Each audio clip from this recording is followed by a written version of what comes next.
accountability and some transparency as to who are those carriers and what flights are we seeing that basically are being exempted from this curfew violation. Because if you're flying into ADM and you're coming in beyond the curfew, you are supposed to be diverted to another airport.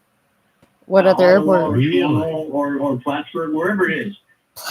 But that's not happening. No, it's not. They're letting 1,400 flights in. So. It's not. It happened to me. I remember I was delayed at a flight out of the U.S. and there was a long delay, and we flew in, and we landed way beyond 1 a.m. I mean, it was. I think it was 2 or 3 actually. Yeah. So yeah. I think there's a need. As part of ADM's public responsibility and accountability, I'd like to get the data. Mm-hmm. If we have carriers and if we have flights that are chronically late and chronically part of breaking the curfew, I'd like to have some indication of who these guys are and basically put some public pressure on those organizations to kind of change their schedule. So for residents who didn't catch the consultation period, I mean, how you say, okay, make your voice heard, how would one do that? I think that on the ADM website, there's still I literally was tallying on Grand Prix. There's a conversation that's still going on, and there's a petition going around. I don't think it's Hi, I know you. But if you look at, there's a Facebook, I think there's a Facebook or Instagram. I'm not sure. But there is a petition going on. Just Google it. And it's want to trade? You can come to Canada. We'll switch citizenship. And so make your point. Fucking about to hop the fucking border to Mexico. And I would add also your elected officials. I think like how you guys one eat. thing. You can call it's not like Italians. Offices, federal, provincial. I'm never going to do an Italian councils. dinner ever again. I think there's somewhere to go. The counter argument is ladies like fucking insulted because I'm like, I cannot eat anymore. We don't do this in Montreal. Not just flight business, but is it bad for the business development angle of Montreal if we don't do this? No, I don't think so. I think that curfews exist around the world. Okay. This is not just a Montreal phenomenon. I think that airports around the world deal with curfews all the time. I know London has those. I like curfews. Spanish men. Your women though scare me a lot. So it's not as if you can't live with it. The question is, how much. Like I don't know how you are you going to give? You guys date Mexican women. They are terrifying. Curfew. So. Airlines are used to curfews. It's not something that's brand new. Airport. That's what you do when you work at the airport and people start talking about the airport. You just go, airport. Anyhow. Mexicans. I like Mexicans. Oh. Oscar de la Rosa. He was some Spanish guy that gave me a pack of tissue. I burnt myself fucking at work. My boss accidentally closed the pizza oven on my arm. Genuinely an accident. But he was a very nice guy. He's like, can I walk you to your bus? I was like, yeah, for sure, Oscar de la Rosa. And like a year later, I asked him if his family was the mafia. Because like de la Rosa apparently is like a very common mafia name. And he laughed at me and was like, no. Like, I guess like even if you were, you wouldn't tell me, right? Emily Hernandez. I tried to be friends with that girl. She's from Guatemala. Every so often she goes back to Guatemala. I'm like, but why? It's just like walk for like 15 minutes to get water. I was like, why would you want to go back there? And she was like, I don't know. It's kind of nice, like close-knit family thing. It's like, that's kind of cool. But she very protective of her boyfriend. Like, psychotically protective of her boyfriend. Like, she was getting mad because his sister or his mom was calling too much. Like, she calls too much. Like, but what are you jealous of? Like, it's not like it's family. Like, not like he's gonna go cheat on you with his family member. Like, chill out. And then she was like, oh, we got a boat for the summer. And they're gonna stay on their boat for the whole summer. And I was like, well, what did you do that for? Like, you're gonna go sail somewhere kind of thing? And she was like, no, it mostly just like stays at the dock. I was like, well, that doesn't sound very fun at all. She's like, no, it's so he can't leave. So he spend the whole summer with me. I was like, okay. You're fucking crazy. I'm gonna trap her boyfriend on a boat because she's like so insecure. I was like, okay. I tried to be friends with that girl, and I was like, all right, you're a different level of crazy than I can handle. Girl able to live a normal life thanks to a rare surgery performed right here in Montreal. Oh my god, please. Show 97.7 is Montreal's home for rock and roll. Fucking Rhea Falcon ruined that song for me.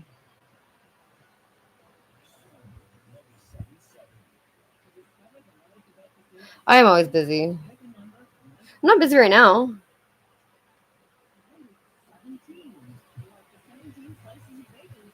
I'm not always busy.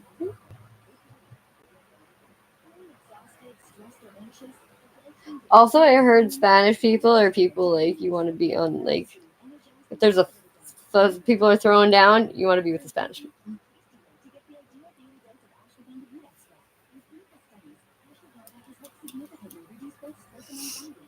I would not be surprised if Mexico is like tightening up their fucking borders. Because if Trudeau gets elected again, I don't know. I think I'll check out Mexico before I head to Russia. Because I don't really want to go to another like frozen wasteland tundra. Mexico seems nice. I can hold my own. Not with the women. With the men maybe, but I find Mexican women are like Native women. They have to like keep up with their men, so they have to be like tough as shit.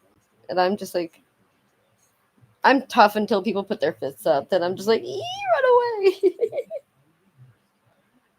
I'm a chicken shit. But I've never had to throw down. Because apparently my mouth is vicious and my words are enough to scare people, to make people think. People think I'm fucking badass for some reason. There's this girl. Oh, fuck. I literally want to go to Videotron in Sheddy just to see if she's still there. Because, like, years after we graduated, like, I was just at the video store waiting in line. And she, like, sees me and she goes whispers to the girl at the cash beside her. And then she runs to the back. I was like, no way. You can't actually still be scared of me. Like, I got pulled out of class one day into a meeting at school with all the teachers being like, Madison, we have a serious problem we need to talk about. I was like, what? What did I do? And they're like, Ashley Scott won't come to school because she's too scared. I'm like, fuck, why? They're like, everyone's sure she's scared that you're going to beat her up. I'm like, I never said I was going to beat her up. I never said anything. Like, this is very serious. Would like you to take it seriously? I'm like, I understand. I didn't do anything. I never said I was going to beat her up. All I said was that, Melissa, you have shitty friends, and friends don't talk to each other that way. Because Melissa doesn't have a mom. Her mom got caught trying to sell her for crack when she was like an 8-year-old. So like every year or so, her mom would be like, Melissa, I'm coming for you, and then like she'd blow her off. So they got their report cards, and they're like, oh, I did so good on my report card. I'm gonna call my mom. Melissa, you want to use my phone to call your? Oh wait, I was like, dude. I was like, you call these people your friends? And she's like, yeah, they're just playing around. They're just making jokes. I'm like, that's not funny. That's terrible. That's a terrible thing to say to somebody. Like, Melissa, you know what? If you want, you can come be friends with me and my friends. And we won't talk to you like that. Because friends don't talk to each other like that. That was really fucking mean. Like, straight up, like, using someone's fucking personal shit as a dig. Like, that's shitty. There's fucking around with somebody, but then there's like fucking just being a fucking jerk. In all fairness, they made rumors about me like for all of high school because I wore extra large shirts. So I was like pregnant for like fucking 5 years. And then people coming up to me be like, oh my god, when's the baby coming? I was like, whatever, I don't care. And that's when I got my husband with my best friend. Her name's Dom. And she became my lesbian lover. And it's because apparently, so in my high school, if you hang out with all guys, then you're a slut and you're obviously fucking them all. And if you are like only have girlfriends, then you're probably a lesbian. So I was like, whatever, I'm a raging lesbian. I have my husband. And then guys would be like, you guys are really lesbians? Prove it. Fucking, that's first of all, it's homophobic.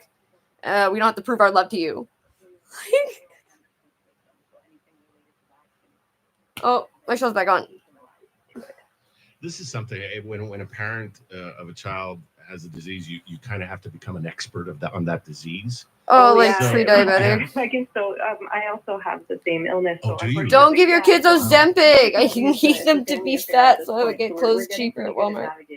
Okay, so in Peter, layman's too. terms, I mean, Sometimes I like to go into how the do you women's live section with of the disease? clothes and I just laugh What are the symptoms? at all the How stupid does things it that are written on the affect your everyday clothes. So most of the time, there's really no impact on daily quality of life. So these tumors are usually not aggressive, and they can be medically managed in a large part of cases. But unfortunately, sometimes, depending on where they grow, they can secrete I'm gonna hormones. fuck this So bitch that's what up. happened in Maddie's God, case. And in cases like that, the symptomology it can be varied. But in her case, she was producing too much adrenaline. Which could result in essentially, damage to heart or eventually failure of, organs and things like that.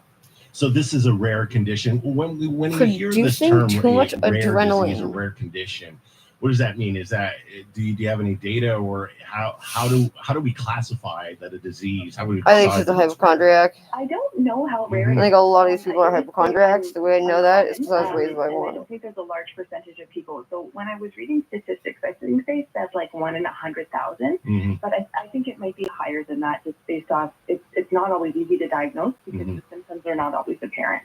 So What are the of these symptoms? diseases, because I've read a lot, in French they call them maladies orphelines, orphan diseases, because they're not enough big numbers of people suffering from them to have like. Which is like so contradictory to the amount of fucking kids that are in the system right now. So to That's treat terrible. this condition before this That's so type sad. of surgery, how could you treat this? Sue gets to keep her kid. It's medical management and basically surgery. Even though, like, I find her blow and me and my friends are trying to clean her fucking house because there's shit on the wall. There's puke on the fucking computer downstairs. I'm like, you guys live in this? Like, how are you not sick all the time? Proposed to us here in Ontario some research done If that's over fucking in fury, I'm Europe. gonna fucking freak out. Some of the adrenal glands, so it preserves function while removing the tumor and the dangerous part. Okay, so this was developed here in Montreal at the Montreal Children's Hospital? Well, I think it's been done before, but I believe this is one of the first times that they were able to do the surgery, which was really exciting for us, especially in a pediatric case. And how did you find out about it? The surgery. Oh, excuse me. Sorry. So we were very lucky to have been referred by our surgeon here in Ontario who didn't feel comfortable performing the procedure because it's so uncommon to Dr. Capolicchio's team at Montreal Children's. So where do you live in Ontario? We're just west of Ottawa, about 45 minutes west. Okay, in a place called Carleton Place. Yeah, I know that. Yeah. So when you do politics, you know a bit about the Ottawa area. So tell me about how many visits to Montreal. What did it entail? To get Matilda to Montreal and the entire process to get the surgery. Yeah, so it was intense for us as a family. We're a young family with 3 kids and, my husband, and we're both working full time. Oh my God. About 3 appointments, I think we had to go up to meet Dr. Capolicchio, and then we went up for our pre-admissions assessment, and then we went up for the surgery. So it's a bit of a drive for us, and we hit traffic quite a few times. We apologize. No, that's okay. We are so sorry for the traffic in Montreal. We are very, very sorry. It seems like every time I left earlier, I was still late. No, there's no way to beat it. No way. Anyway, so luckily for us, the team was amazing at the hospital. So we were really very fortunate. They were very streamlined, and that really took a lot of weight off our shoulders. The commute was probably the worst part. Well, thank goodness that was the worst part then of everything you had to go through. So the entire process, how long did it take? From learning that the surgery was possible to getting the surgery for Matilda. So the team in Montreal was very fast, which was amazing. So there was a bit of a hang-up between our referrals to them and then them following up. So about I would say 2-month lag. Wow. But by the time we got to Dr. Capolicchio's team, he was very good at streamlining that for us because it is an urgency in some ways. I mean, certainly we don't want anything bad to happen with that small little tumor. Maybe it produces more hormone or something happens to it if she's injured. So it's something that needs to be managed, timely. Sure. So he was really good. And when did the surgery actually take place? right after her birthday. So I think in the early December of 2023. Early December 2023. So we're obviously several months removed from there. So how is she doing? She told me the other day, I had asked her, and she said, "I feel so good, Mom." And she really is just back to being a healthy, happy kid. And what would be the improvement? What changed or what has evolved positively since the surgery? So essentially, sometimes with these, it's hard to tell. She's a 9-year-old kid, but with the secretion of hormones, sometimes their moods can shift and they can get flushing and they can get overtired quickly. It was hard for me to tell how much of it is 9-year-old behavior versus those symptoms. But I think the biggest thing for us is the worry is gone. That's something that you carry with you every day when you know that there's an active problem. And so now that is gone, I think we're all just much more at ease. So does she still live with the disease, or is this? Can we say that? No. So this is not like a cure. Oh my God! This is to help her better live with the disease. Is that There is correct? no cure for this. Oh. I can't believe him. I cannot believe how stupid he is.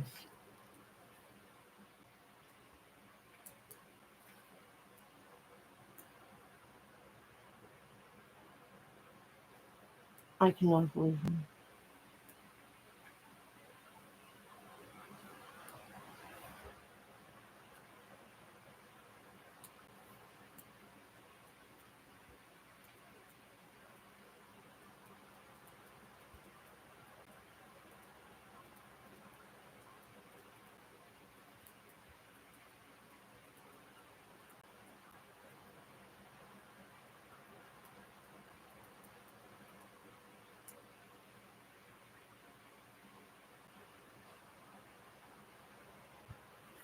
I don't even know what to say.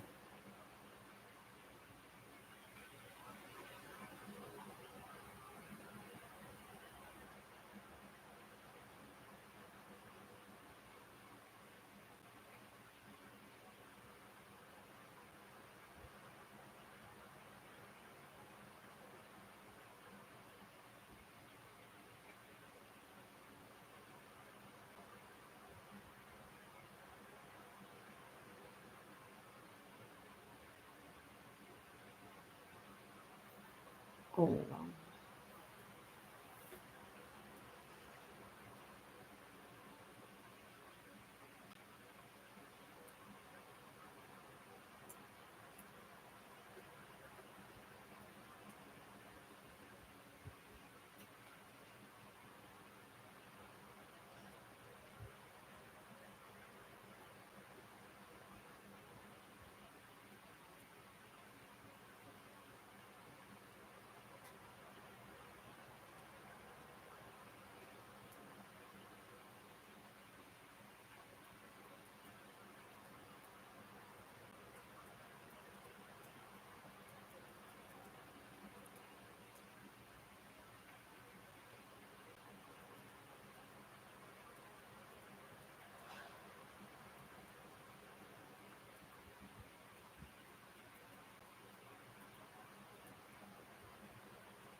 What a fucking piece of shit moron.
I have to go beat up my brother.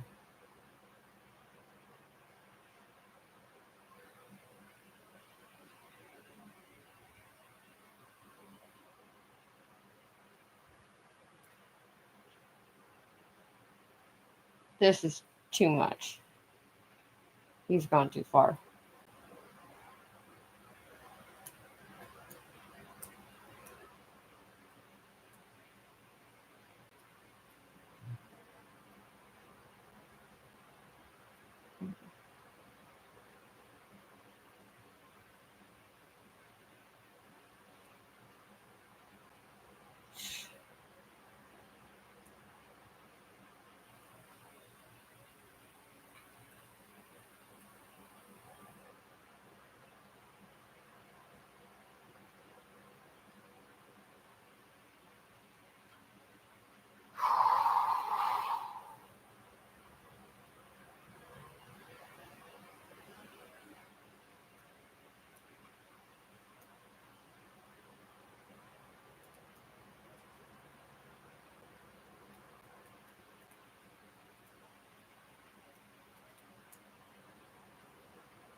I'm assuming you stole those hard drives from Coco. Please do go bring them to police. You'll be incriminating yourself. You understand that?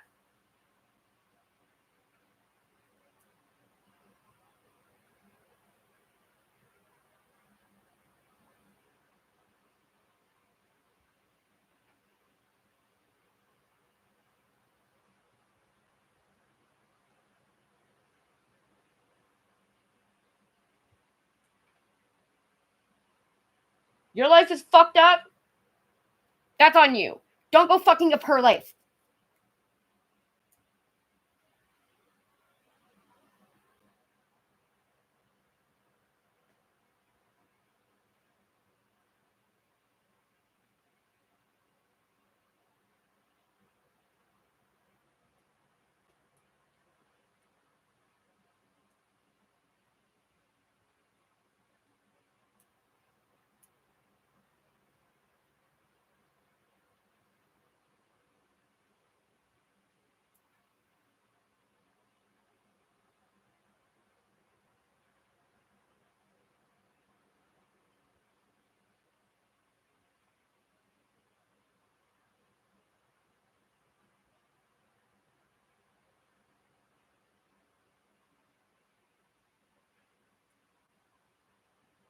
I'm tapped out.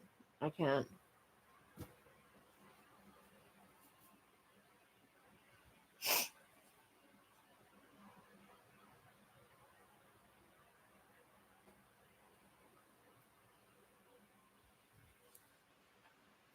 I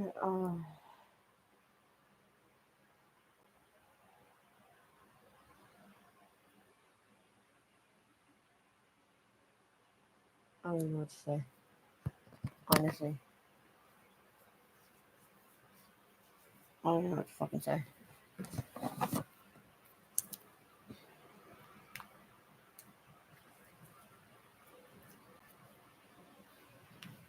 I can't believe he did this.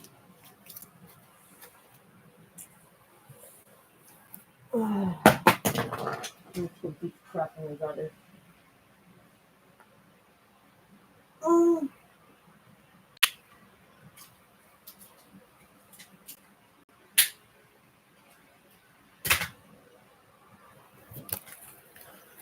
11/11, make a wish.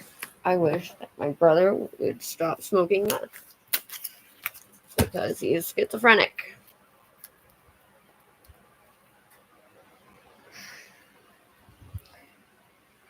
And now he's going to a public university and writing that Morgan was sex trafficked.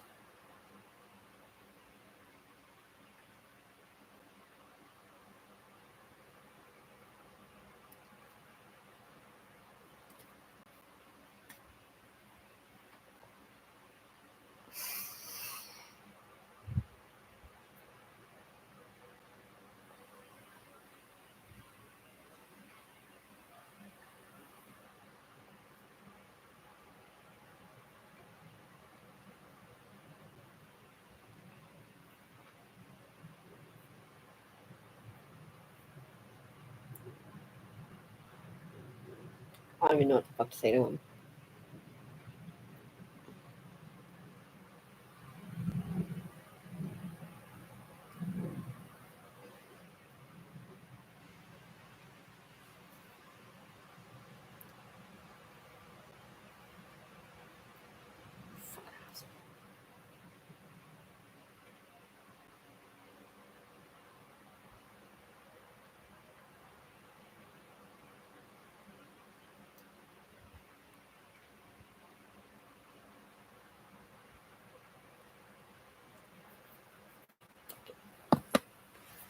He's fucking paranoid. Someone's after him. Now someone's after him. Talk about Pierre Poilievre and the huge momentum he has, the big lead he has in the polls. Even in Quebec, he's doing well. But, I mean, you would have to see the wipeout at the scale of what the Conservatives went through in 1993 when they survived with only 2 seats across the country, to see a seat like Mount Royal fall, especially with a very popular member of Parliament like Anthony Housefather, who is the archetype of a retail politician.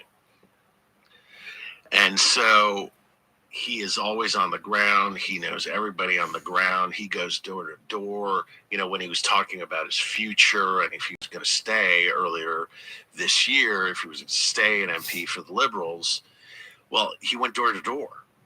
He literally knocked on doors and asked people what they thought. And so I doubt that the seat is truly in jeopardy. But for Pierre Poilievre, it's still a master stroke.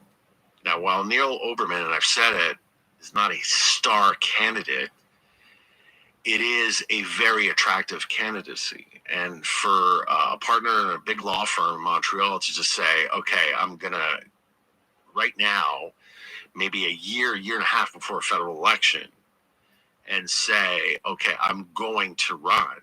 I'm going to be a candidate. It sends a message. It's good for fundraising. It shows that the party is attractive. And even for a difficult race like this one, it shows that people are willing to stand up and say clearly and publicly, okay, I'm going to run. So there's something there for sure. But, and this is a big but, this momentum that Pierre Poilievre is building still has to be tempered by the fact that there is time on Justin Trudeau's side. And I just want to talk about an example in our history. After the 1980 referendum, which the Federalist side won, you may remember, 60-40, René Lévesque had to face an election in 1981. He had lost all the by-elections to the Quebec Liberals. He was because he had a fucking bad temper in all the polls. And being soundly defeated in the 1980 referendum, nobody thought he was going to win. Well, he stuck to his guns.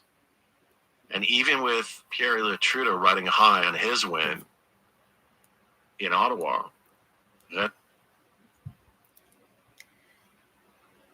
from what I've pieced together throughout my 30-year lifetime, this is history repeating itself. The reason why Pierre-Éliott Trudeau even won was because René Lévesque owned Hydro-Quebec. The only reason why Justin Trudeau ever won was because of Monsieur Legault, who's 23% of the vote. So ultimately, they decide who becomes prime minister. So it's whoever's going to bend over to Quebec most. Is a full-fledged star candidate on the Francophone side. Until Pierre Poilievre doesn't find a superstar Francophone candidate on the French side, that's going to be difficult. You see the reverse with Justin Trudeau. All French people care about money. He still doesn't have a star candidate for the La Salle-Mare riding, which is another one of those liberal strongholds that was made vacant by the resignation of David Lametti. So you see the contrast here. Pierre Poilievre getting candidates, going after safe liberal strongholds, saying, you know what, I'm going to go after Montreal, I'm going to go after Quebec, I'm making a priority. And everybody else in Quebec, the voters are seeing that, Francophone and Anglophone, saying, oh my goodness, okay, this is serious. And the Liberals are going to have to react also very quickly, because if they can't even find people to run in their strongholds, that's a signal. And that may lead to a lot of Liberals staying home. And then here we go with the vicious cycle that could open up some seats on the island of Montreal for Poilievre's Conservatives. Time now to check on your traffic from the CJAD 800 Traffic Center. Traffic is brought to you by Cars for Kids. No more stressing over your old vehicle. Donate it today. Get it picked up tomorrow. Go to carsforkids.ca. That's cars with a K. Here again is Debbie Marcellus. We're down to one lane on the Illitor Bridge toward Montreal. In from Vaudreuil, it's backing up just a touch now. At Côte de Chemin, St. Charles Avenue. So that's where we're seeing those delays. Before Chemin des Chenaux on the eastbound Trans-Canada in Vaudreuil as you merge into one lane toward Vaudreuil as well. But just for another little while, it backs up before Les Anciens Combattants, but they're about to give you that second lane toward Vaudreuil for the afternoon commute. And we also have some slowdowns eastbound 20 through Dorion. On the eastbound 20 through Lachine as well, that westbound side slows through Ville Saint-Pierre from Angrillon, northbound to Carrie is from Côte Saint-Luc Road heavy up to the Metropolitan, and stop and go on the Met West from Vio into DeCarry. Gear up for summer at Sports Experts and Atmosphere. Take advantage of deals of up to 40% on a selection of bikes, camping equipment, and much more. Details in store. Let us know what you see on the roads. Call in your tips to Star 800. Your next report at 11:30. You deserve a paint that brings your ideas to life in less time.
Oh.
The Elias Macko Show, CJAD 800. An anti-Israel revolutionary youth summer program, Montreal Future Holocaust Museum vandalized, but where is Valerie Fong? Your afternoon lineup on CJAD 800 includes a former PT leader, a former cabinet minister, and a former leader of the opposition, Jean-Francois Lisée, David Hertel, and Tom Mulcair. Three political heavyweights, three differing points of view. Weekdays at 5:05 on CJAD 800. Brought to you by Guaranteed Industries. Keep cool with an air conditioning maintenance visit from Guaranteed Industries. Your air conditioning specialist since 1957. 514-342-3400. To discover the Loto Quebec Casino experience, pick a number from 1 to 36 now. And it's 4, like 4 super fluffy pillows on the extra comfy beds at our hotel casino. 18 and over. Game up to name a game. Hi, Doctor. Hi, good to see you. Is that bubble wrap on your foot? Yeah, I've been hiding my gross toe. Oh, that's toenail fungus. It just looks gross. It's actually a contagious infection that won't go away on its own. It can get worse and spread to other nails if you don't treat it. Not my other toes. But there are prescription treatments that can be applied directly to the nail. Think you might have toenail fungus? Talk to your doctor. If you ever find yourself needing collision repair, CarStar is here to help make accidents unhappen. Any make, any model. That said, there are some accidents CarStar can't make unhappen, such as accidentally waking a hibernating bear, accidentally biting into a raw habanero pepper, accidentally throwing a frisbee at a beehive. CarStar, Canada's trusted collision repair expert, is here to make car accidents unhappen. For a location near you, visit carstar.ca. Are you a first-time home buyer, unsure of what you can afford? Let experienced mortgage brokers Fred and Martin pre-qualify you. Buying your first home is very exciting, and we're here to simplify the process. With personalized guidance, we'll navigate the lenders, paperwork, and important decisions together. Enjoy Fred and Martin's expert personalized service at no cost. Visit fredandmartin.com, where first-time buyers become happy homeowners. Fred and Martin Mortgages, part of Mortgage Intelligence, are ready to help you today. Summer is here, marking Kia's 25th anniversary in Canada. Celebrate with an SUV such as the Kia Sportage, the Kia Sorento, or the Kia Telluride. All available now at Mega Kia Brassan. Join Kia for their in-store warehouse event from June 22nd to 23rd and save even more this summer. Visit select Kia Store's self-serve furniture area and save up to 50% on select items. Don't miss out. This is the Elias Macko Show on CJAD 800. Welcome back.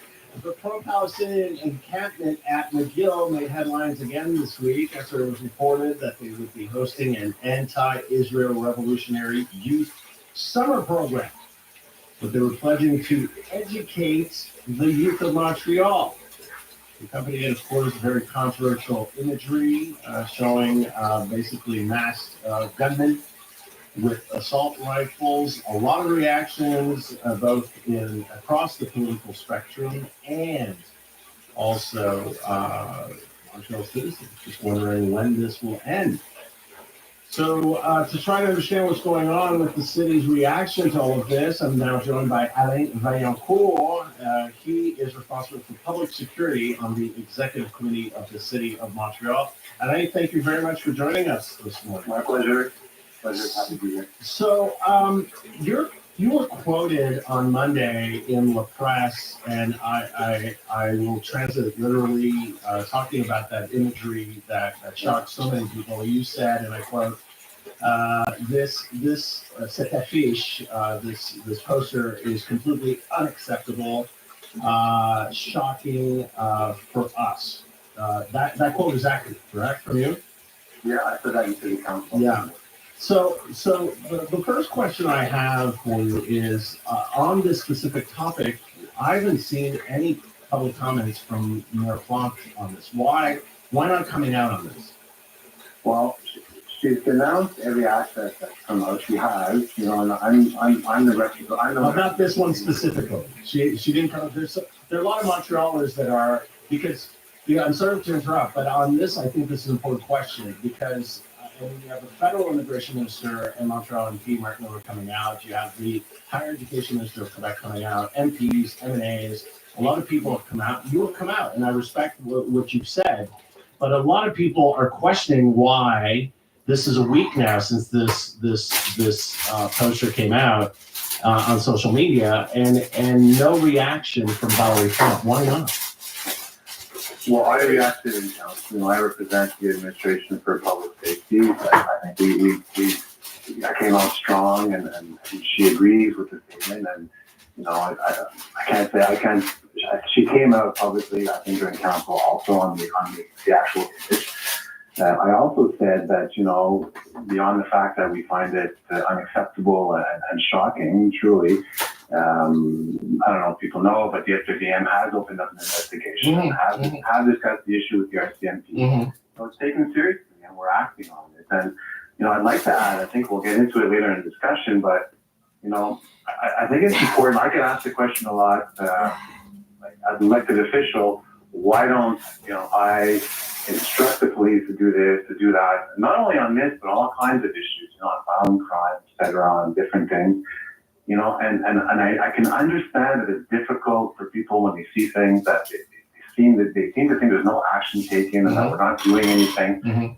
But I think as an old elected official, I'm not that old. And I would say and a lawyer that it's really important. I mentioned it in council that it's really important that in our democracy, I don't want to go into big philosophical discussions, but that the separation of power is important. I'm not here to dictate what the police in their operations, what they do. We have full confidence in the SVM and the chief as to how he's handling the situation. He's outlined clear guidelines as to when he's going to intervene, under what conditions, and he's sticking by that. He has experience from the Oka crisis, from the Occupy movement. Oh, really? How to deal with it in our society, and I know that I was understand dealt with I know there's a lot of frustration, but it's really important that as elected officials on all levels, we respect. How did that turn out? The Oka crisis. That's who you guys got in charge. The guy who fucking was in charge of the Oka crisis. I know it's difficult. We want things quickly, but things need to be done in an orderly way. Is he also the chief of police while fucking Trudeau fucking senior was doing jack shit? As far as the campaign is going, as far as the protest. Takes when people start fucking actually dying off for them to fucking move.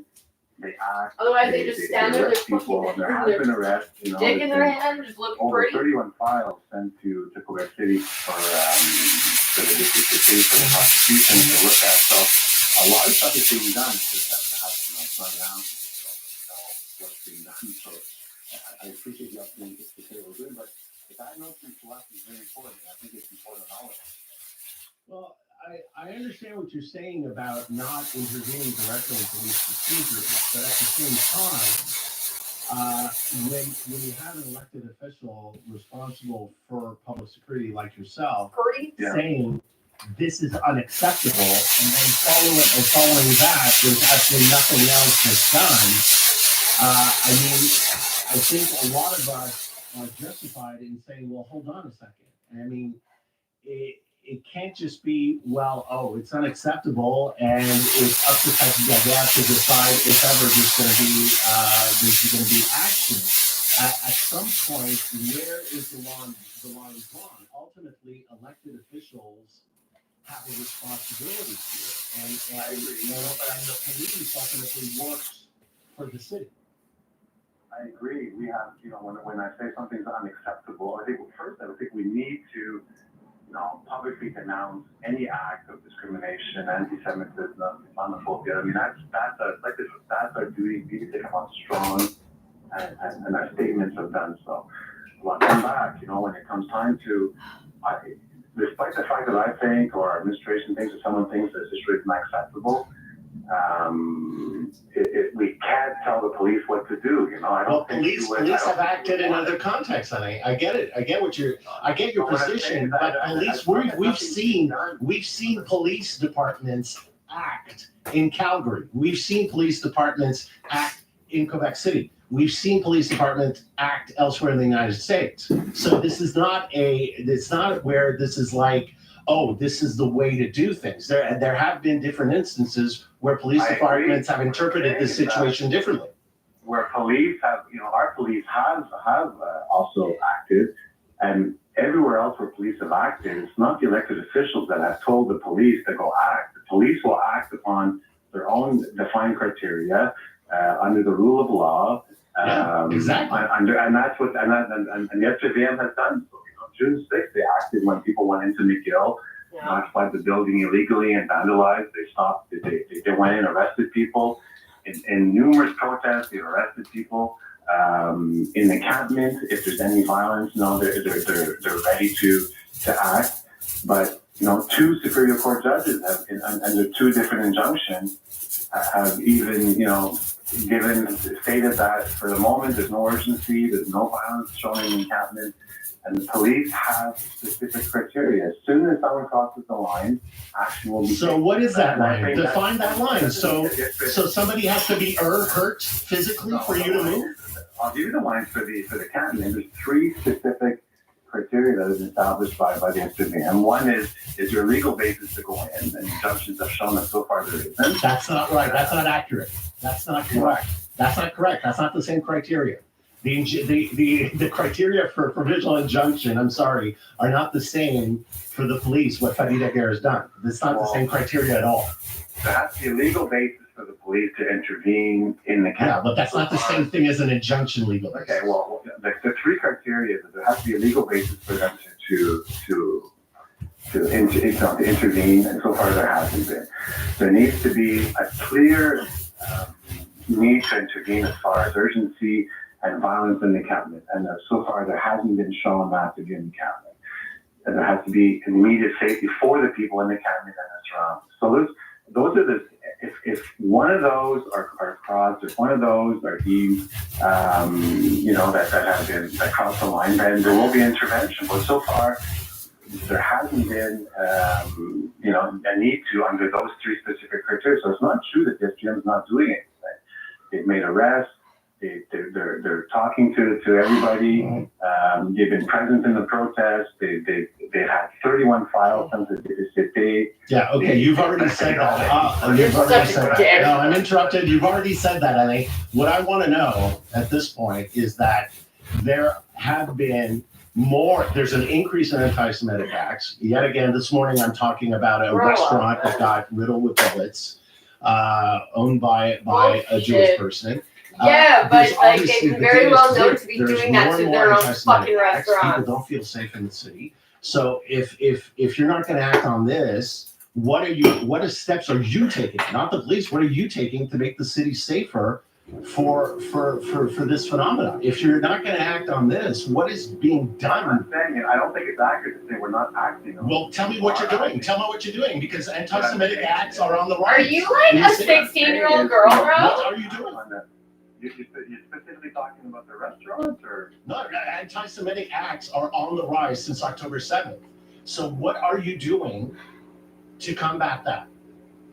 Well, I think we all have a role. I think I told you. No, you have a role. Your role. What are you doing as responsible for public security for the city of Montreal on the executive committee? What is being done by the Plante administration to respond to the rise in anti-Semitic acts? There is no fucking rise, bro. Well, I think we're showing that it's first it's unacceptable.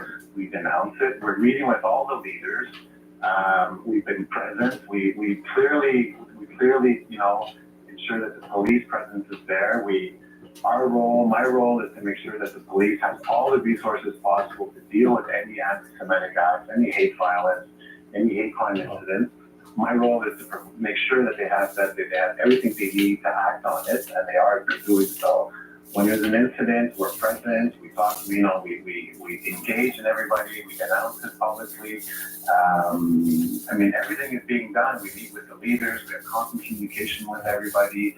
I'm sorry, but that's not accurate. When I interviewed Fadi Daguerre 3 weeks ago in Montreal Now, he told me that he was missing 420 cops. When you're saying that we're giving him all the resources, Fadi Daguerre himself saying publicly, I don't have enough cops to do my job. I don't know what you're talking about. Well, I think we have to separate two things. One is that we're providing him, for example, for the hate crimes unit, we doubled the investigators for them to allow them to do more investigations. There's more arrests. We've put every single resource possible to go and recruit more police. This last year, first time in 5 years last year that there's 100 more police officers on the street net than there's ever been. So, we're doing everything we can to provide him with the resources to act on what he needs to do. When he talks about there's a lack of 400 police officers, he's talking overall. But never has there been a situation as far as, what we're seeing since October 7th, where you have not had the resources on the ground to act upon, to secure institutions, to make sure the protests go well. Every single police station is in touch with every single institution locally, whether it's Jewish community or Islamic community. And when protection is requested, protection is needed, the police officers are there at synagogues, at different institutions. Never has there been incidents where we haven't been present, and where the police presence hasn't been what it's needed to be. We had overtime. So I'm telling you, what I'm saying is that I understand the frustration. We're there. We're doing what we need to do, and we'll continue to work on it. And we'll continue to make sure that people are safe. All right, I'm out of time. Thank you very much this morning. He is the head of public security. The executive, he's responsible for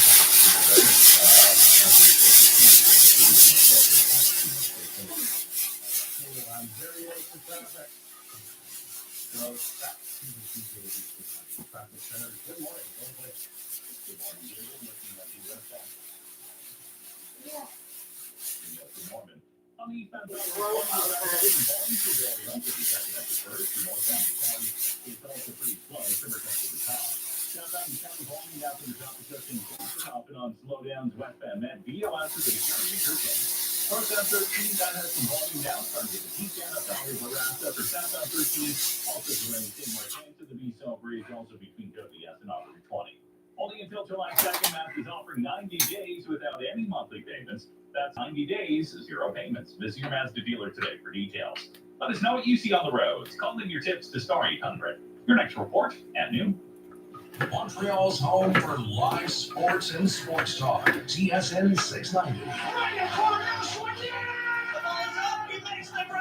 Touchdown, Montreal! When you need to know, when you need to get it off your chest. They did expect to be a playoff team with the talent there, but you just saw them come together as a group, better than some of their parts. Montreal's Major League Sports Talk lives on TSN 690. At McDonald's, we know summer can go by quickly, so make the most of all the hurricanes, beach days, sunsets, and festivals.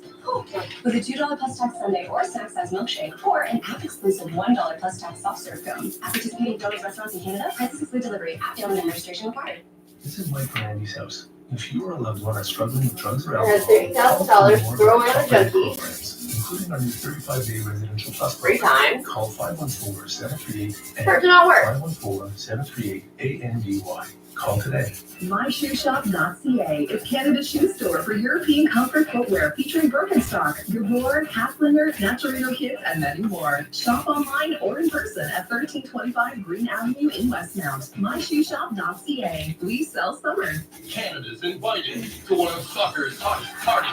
And up first, it's a dance with the Goats. The Carnival Copa America 2024. Argentina, Canada. Tonight at 7 on TSN and CTV2.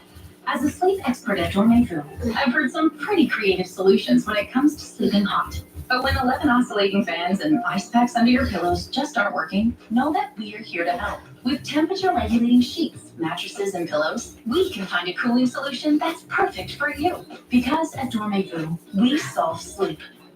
Get a cooling queen mattress for only $449 at the Sleep Cool event. Hurry, price ends Tuesday. CJAD 800 presents Life Unrehearsed. Hi, I'm Matt Delvecchio. This Sunday, have stories with Dr. David Mulder, relationship advice for older adults, and taking the stress out of downsizing. Life Unrehearsed, Sunday afternoon at 4 on CJAD 800. Brought to you by Leanna Senior Transition Support, specialist in home care and senior residences. Live, local, and up to the minute. Elias Mackos on CJAD 800. David Hertel in for Laos. Well, you heard Alevio Cool just now. He is responsible for public security on the executive committee of the city of Montreal. So this is basically the cabinet, right? City level for Mayor Plante. It is puzzling because I reviewed it just before starting the interview. I just wanted to make sure that Mayor Plante come out publicly, said a statement, because she has come out publicly on different events. Anti-Semitic attacks. She has tweeted about it. She's come out during press conferences denouncing several different events. And yes, some of them targeting the Jewish community here in Montreal. On this one, on the Revolutionary Camp,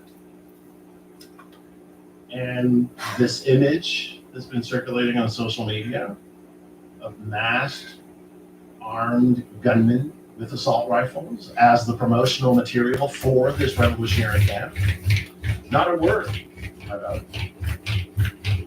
Now, if the head of public security for the city of Montreal, the elected official who runs public security for the city of Montreal, goes publicly on the record saying this is unacceptable, and I've been a cabinet minister provincially. If I came out about something saying it's unacceptable, the next step is, what am I doing about it?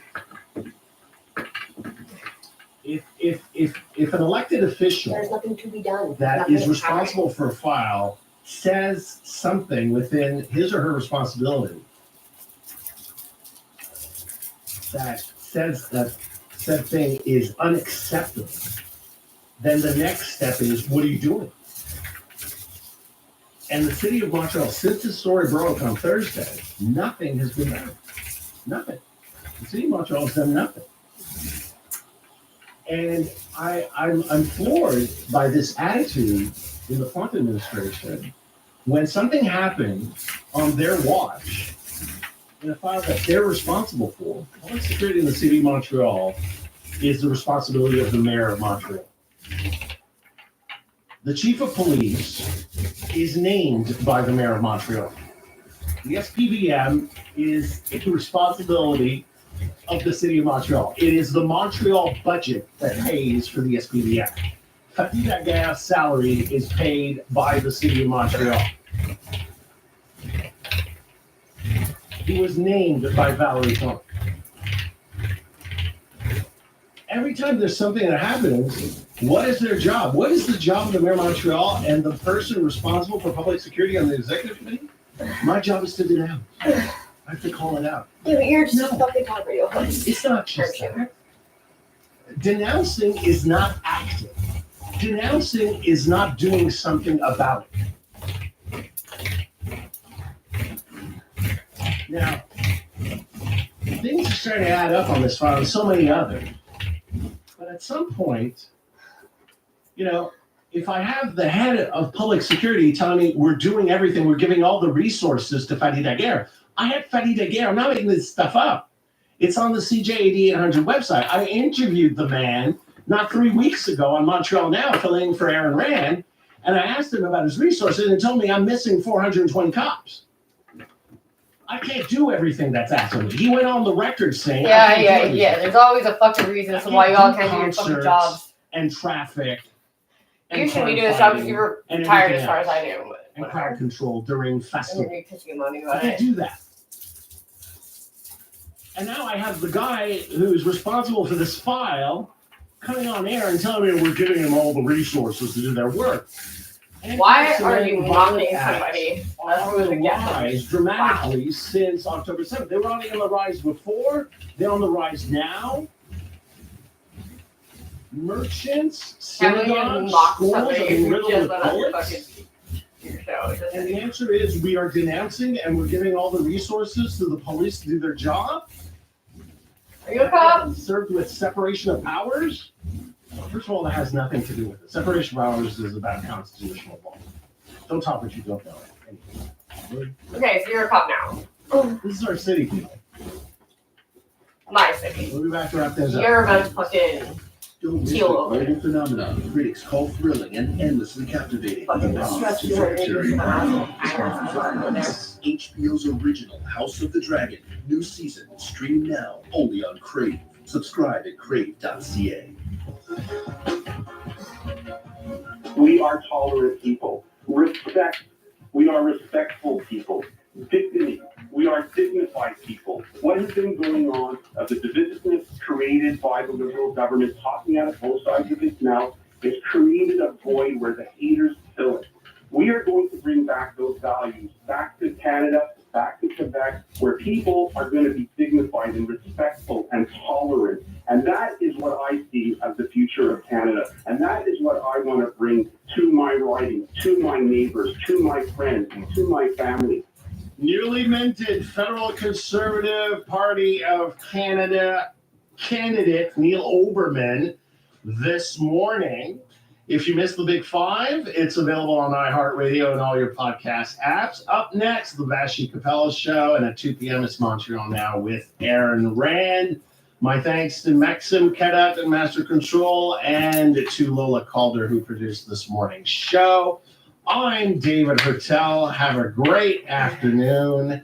Tom Whaler is up next with your CTV News Update. Take care. Bonjour. You're listening to the Voice of Montreal. News Talk Radio, CJAD 800, an iHeart radio station.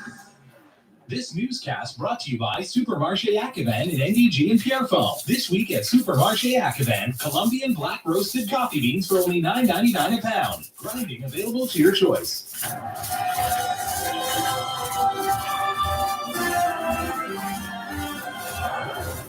Good afternoon, it's 12 o'clock. I'm Tom Whalen for Jason Mayoff with your CTV News Update. Hot, hazy, Nobody went to our 1 degrees downtown, possibility of thunderstorms on the way. Weather details in minutes. Here's what's making news right now. The new federal conservative candidate for Mount Royal says he was compelled to enter the race. A new lobby group seeks to have the Cavendish extension finished sooner rather than later, and experts warn of an increase in travel scams. With the latest from the CJAD 800 Traffic Center, here is Lauren Glaser. Good afternoon, Tom. Looking at the westbound side of the map, we do have volume between P&F and the DeCarry interchange. Also delays on the eastbound side of the Pecan. Starting before Avenue St. Charles now, running out to the Elitour Bridge, off and on delays Cavendish through to Papillon on the eastbound Met, and again between Lac-Courtier and Anjou. Northbound DeCarry, difficulties length, also delaying southbound DeCarry from the top to Van Horn. Also busy drive on the westbound 20 before Hungary through to Norman.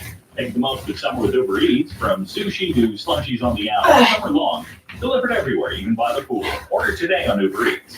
traffic and transit every 15 minutes on CJAD 800. Your next report at 12:15.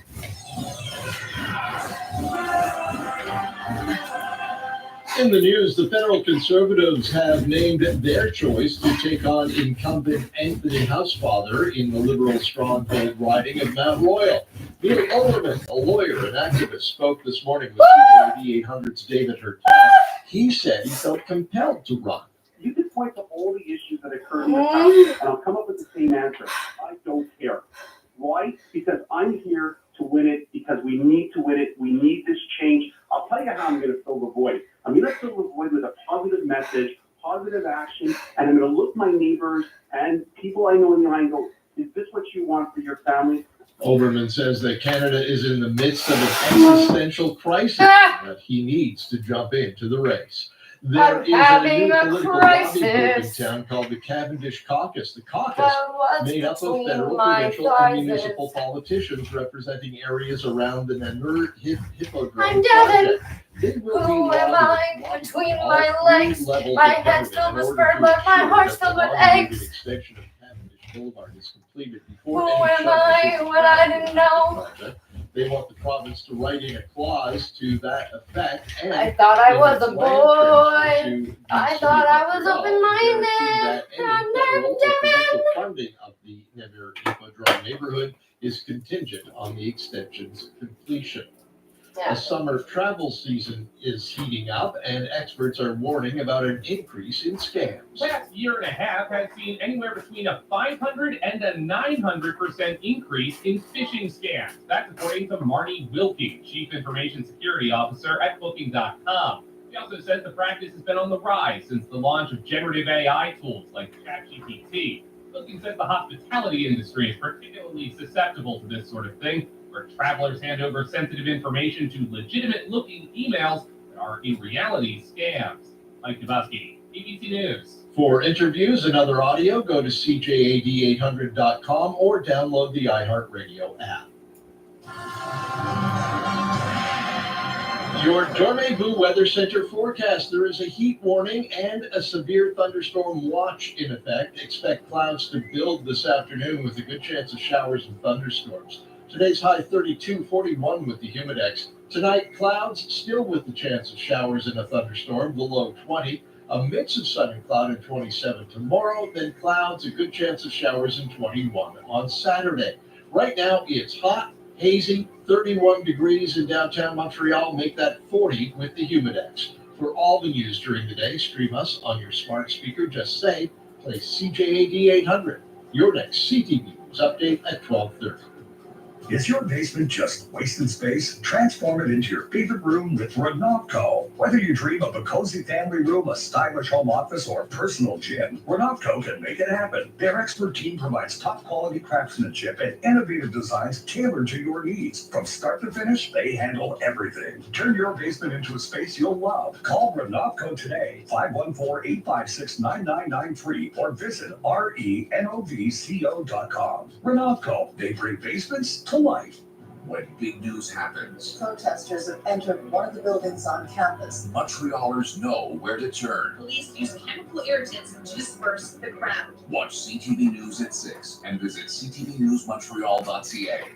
When the time comes to choose a Kia, never compromise on quality. Lease or buy your new Kia from Spinelli Kia. Get great lease offers today at Spinelli Kia. Treat yourself to a 2024 Sorento LX starting at $127 per week on a 60-month lease at 7.29% with $0 down payment, including a 1% Kia loyalty rate reduction. An SUV that has it all, starting from $41,747. Spinelli Kia, the address of choice for all automotive services. Much of Eastern Canada. We're talking about Ontario, Quebec, and the Maritimes. We're also going to go to Newfoundland to talk about the wildfire situation there in Churchill Falls. 700 people have been forced to leave their homes, and the closest community that they can get to is about 3 hours away. We're also going to talk to our panel about the very significant and symbolic by-election that's happening in St. Paul's, Toronto, starting on Monday. And we're also going to go out west and talk about BC politics. It's been a wild ride for for what is known as the BC United Party. It used to be called the BC Liberals, but it had a name change about a year ago. And in the last few weeks, there have been about 3 to 4 defections. But let's begin first with a high-level meeting between NATO Secretary General and the Prime Minister in Ottawa yesterday. Jens Stoltenberg pressing Prime Minister Justin Trudeau for Canada to boost its military spending to 2% of its GDP. Canada is under intense international pressure to match what other NATO allies are contributing to this alliance. Here's what Stoltenberg had to say. Must also be able to increase spending investments in our security when tensions are increasing and are high as they are today. So therefore the reality is that now we need to prioritize defense investments in our security because we need that to respond to more dangerous and challenging security environment. And joining us now is Perrin Beatty, President and CEO of the Canadian Chamber of Commerce. He has also served as Defense Minister, Revenue Minister, and Foreign Affairs Minister. Perrin, thank you so much for joining us today. So glad to be with you. Thank you. When you were in government, you called for increased funding for the military. And earlier this year, you wrote an open letter to the Prime Minister addressing what you call the woeful state of Canada's presence on the world stage. What isn't Ottawa getting about this? I think that we still suffer in Canada from the belief that we live in a fireproof house, that conflicts that exist in other parts of the world don't affect us, and that we're safe. And there's also a tendency to simply freeload. There's Canadians and Canadian governments have long believed that if we were to have an attack on Canada, the United States would have no choice but to defend us. And as a result, then we've contracted out our defense to the Americans as opposed to contributing to our own. And what we're seeing happen now is that our allies, and particularly the Americans, are saying you can't continue freeloading. If you want to be considered credible in international fora, then you have to carry your fair share of the burden, and we're not doing that today. Does this expose our efforts at foreign relations and diplomacy as weak? It sure does. What it does is it means that we talk a great fight, but that's all it is talk. So if the Prime Minister is at a photo op and shouts, glory to Ukraine, that's not the same thing as actually having a properly funded defense department. Okay, so 23 of the 32 members of NATO are going to hit that 2% GDP target. Unfortunately, Canada remains near the bottom at about 1.37% of GDP going to defense this year. What does this signal to the rest of the world when it comes to our responsibility to the NATO alliance? That if there are international conflicts, that we're there to hold their coats for them and tell them what they're doing wrong. Why is Canada so hesitant to increase its spending on military? I think it's because of the belief that we're in a fireproof house, that because of geography and because of the fact that we're located beside the United States and the Americans couldn't afford to have Canada attacked and not defend Canada, that we don't have to carry the burden for ourselves. But what we're doing today is so completely wrong on so many different levels. It's morally wrong, first of all, because we're breaking faith with the men and women in the Canadian Forces. And we're asking them, literally the contract that we've signed with them is to ask them to willingly give up their lives to defend Canada, but we refuse to give them either the numbers or the equipment to do their job. It's wrong from a security point of view. Other countries, including Russia, with whom Canada has a boundary dispute today, have an ability to go into our north that we lack ourselves. Putin invaded Ukraine because he thought he could get away with it. Weakness invites aggression. It's wrong as well because we see ourselves as a sovereign country. But countries that contract out their defense to someone else are no longer sovereign. They're protectorates.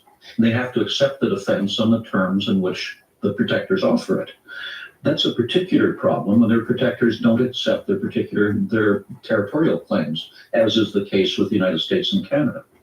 It's morally wrong because we're asking others to do our job for us. And it's also wrong in other areas because it contaminates our relationship on other issues. If we believe that the Americans will allow us to have a special diplomatic and economic partnership with them when we're freeloading on defense, we're dead wrong. what we save on defense will be more than offset by what we have to pay in other areas. And when democracies that have a genuine partnership meet with one another, we're going to find ourselves sitting outside the room, as we did with the Australia, UK, US pact. The argument may be, though, that Canada would rather spend its money on healthcare and housing, which are more pressing to Canadians right now. Well, and that's the definition of a freeloader. That's saying what we'll do is that we'll allow others to carry the heavy burden so that we can spend money where we want to spend it. And this is absolutely true. Every single country has to set priorities, and other countries have said, we believe that ensuring our defense and our sovereignty is critical and needs to be a priority. What we've done is to contract out our defense to the Americans and to others, and we're paying that price in our sovereignty. And this costs us in other areas. We're coming up on the renegotiation of CUSMA, the North American Free Trade Agreement that we have with Mexico and the United States. And one of the key issues for the Americans is that security trumps every other issue. We're going to have a very difficult time persuading the Americans to simply roll over this agreement if they feel we're freeloading on defense and if we're not carrying our share of the burden.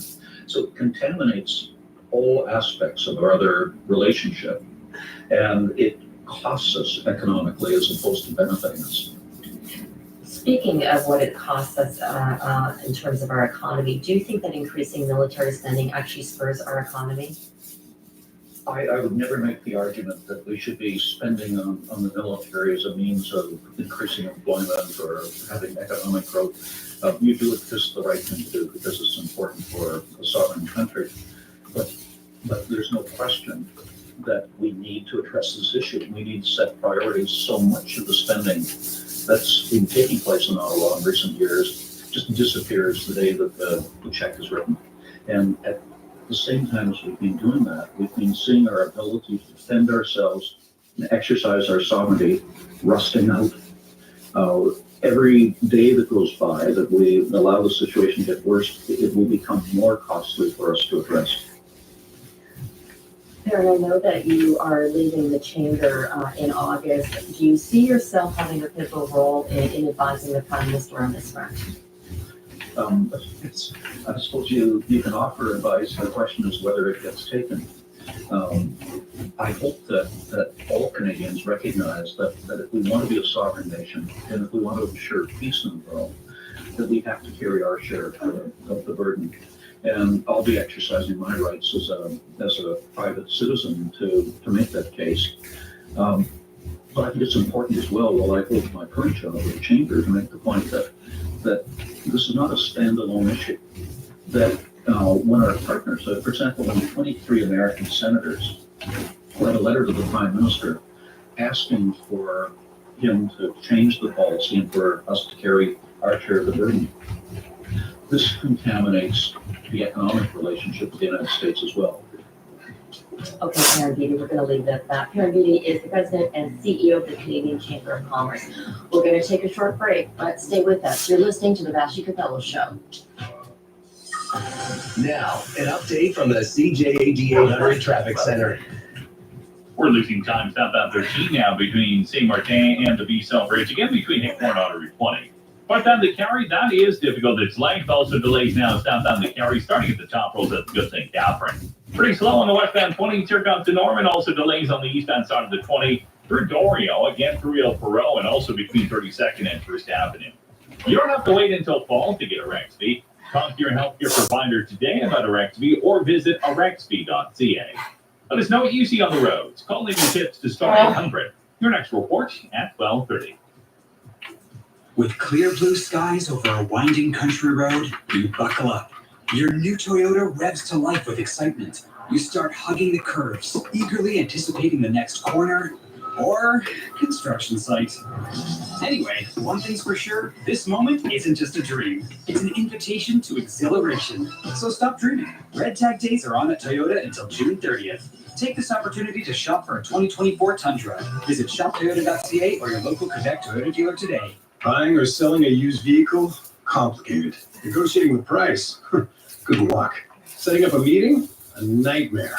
Transferring your vehicle registration online through SetClick without even leaving the house, a dream.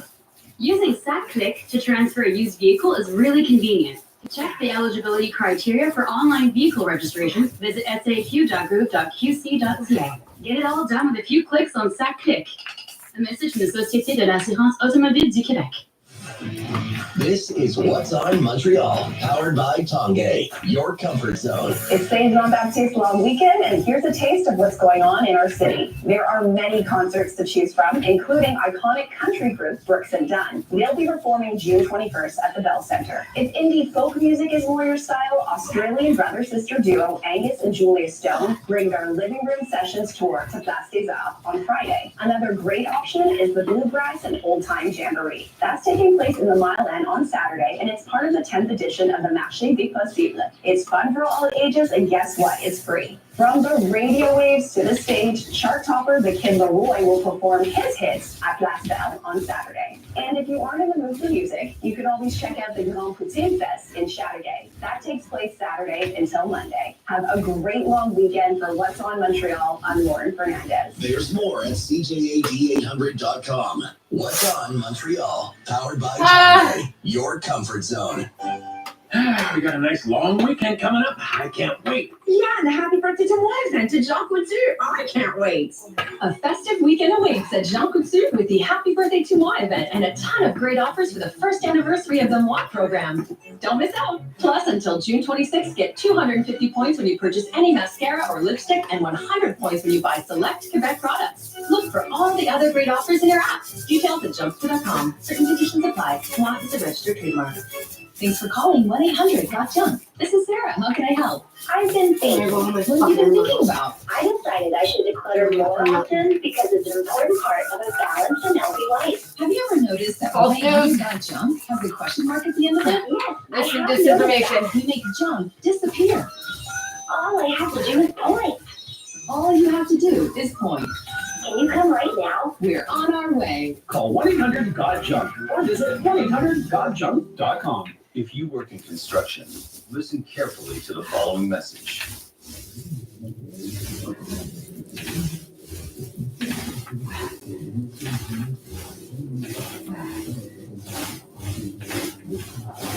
That is the sound you could be hearing for the rest of your life, because the noise on your construction site could become practically dead. Employers and workers, let's apply noise reduction measures and protect our hearing. A message from CNESST. Longing for thick, healthy, gorgeous hair? Hair Volume from New Nordic is trusted by millions of women around the world. With clinically proven ingredients like apple extract, biotin, and millet, Hair Volume nourishes your hair follicles to promote thicker, healthier looking hair. Say goodbye to shedding, thin, and dull hair, and hello to thick, healthy hair with Hair Volume. Available as a tablet or gummy. Hair Volume is available at Shoppers Drug Mart, Walmart, Loblaws, and London Drugs, or ask for it at your local pharmacy, or online at Amazon and newnordic.ca. You deserve a paint that brings your ideas to life in less time. With 30% off Seco Prestige until June 26th, create something to be proud of. Get a smooth finish in just one coat. Find a retailer near you at seco.ca. Seco, see color. Are you tired of dealing with cracks in your basement or garage floor? Worried about pyrite? Acton can help reduce humidity and moisture and properly level your sloping floor. Free evaluations and financing available. Visit acton.ca, the concrete and foundation specialist. Call Acton for action. To the Vashi Capello Show on the iHeartRadio Talk Network. Hi, everyone. Welcome back to the program. I'm Robin Gill, sitting in for Vashi. Let's turn now to that sweltering heat wave that has engulfed parts of Ontario, Quebec, and the Atlantic provinces. Environment Canada says daytime highs are expected to hit about 30 to 35 degrees Celsius in some parts, but with the humidex, which is a huge factor, it's going to feel more like 45 degrees. And today is the official start of summer. Joining us now is David Phillips, Senior Climatologist with Environment Canada. Hi, David. Thanks so much for joining us. Well, Robin, it's always a pleasure. Yes, it's warm from Ontario right through to Atlantic Canada, all over Prince Edward Island. And you know, Robin, the thing that's kind of interesting, they're setting records of cold weather out west, and we're setting records of warm weather here. what a huge country we have, where the weather can be different from one coast to the other. But yes, really, we're into this probably a little bit beyond the halfway point, and this is the time when health problems really surface. People can handle the first day, the first maybe 2 days of a heat wave, but boy, you get to the fourth day, fifth day, and then down in Windsor, Ontario, they could be 7 days or 8 days with temperatures above 30. Add the humidity, as you say, mid-40s, and morning, noon, and night, you just can't escape it. You can't even drive away from it, as you can in some weather. This one is continental in size, and so it is clearly an issue, and we're beginning to feel the effects of it. And hey, I mean, the summer just started this afternoon at 10 to 5 Eastern Standard Time, Eastern Daylight Time, and already people are saying to me we've had too much summer. It is, it is dangerous for vulnerable people. How soon? I mean, it's too soon for this hot weather, isn't it? It is, Robin. I mean, it is. Now, we've had some teasers before this year, a couple of days, we got up to 30 before summer started. No, when you look at those days, the nights cool right off, something like 15, 16 degrees. Open the window and don't even turn your air conditioning on. But this one is that triple H, the heat, the haze, in some cases, and the humidity, morning, noon, and night. And that really takes its toll. So it's the duration of it, and that's what kind of, I think, that's shocking. We've had these warm temperatures before, as early as June, of course, but this is very reminiscent of the dog days of summer, which is still a month away. In the end of July, first part of August, that's when we statistically get these our warmest temperatures. And so these are very much like that. And so, I mean, I don't know whether this is going to be the worst part of the summer, but it tells you with our models saying warmer than normal, this may be the first of what could be many heat spells, heat bouts.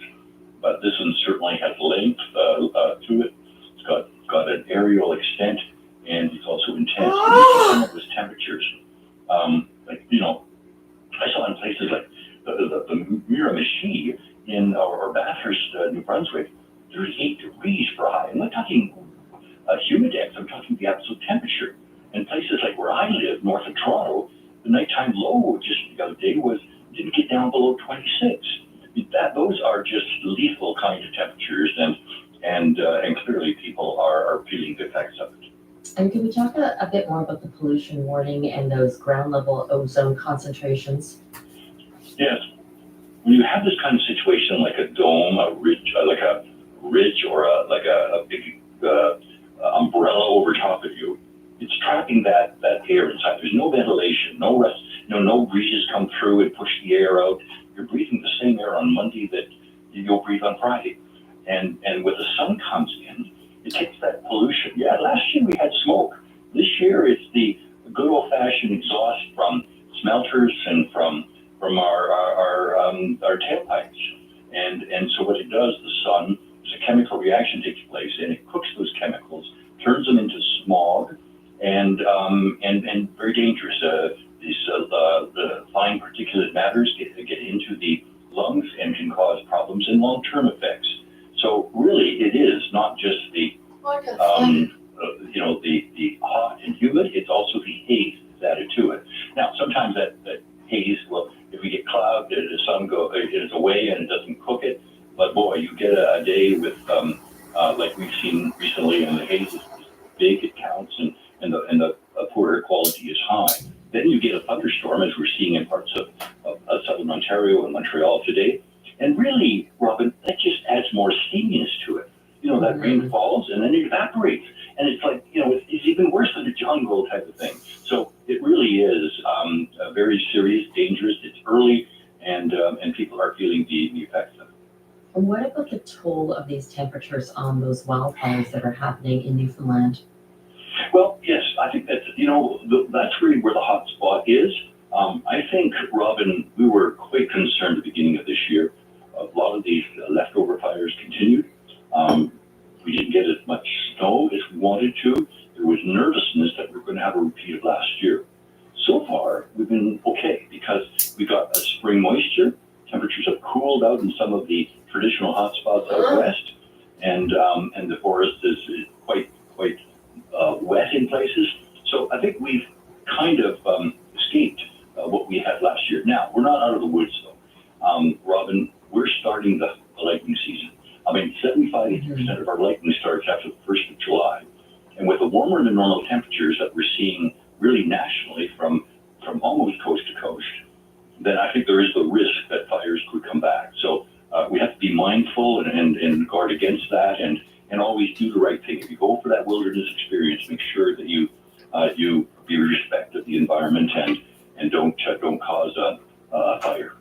David, we have a couple of minutes left, but at the beginning of this interview, you mentioned the cooler temperatures out west. I'm actually coming to you from Vancouver today. It's finally actually warming up, but in the interior of BC, there was snow, and in parts of Alberta, there was snow.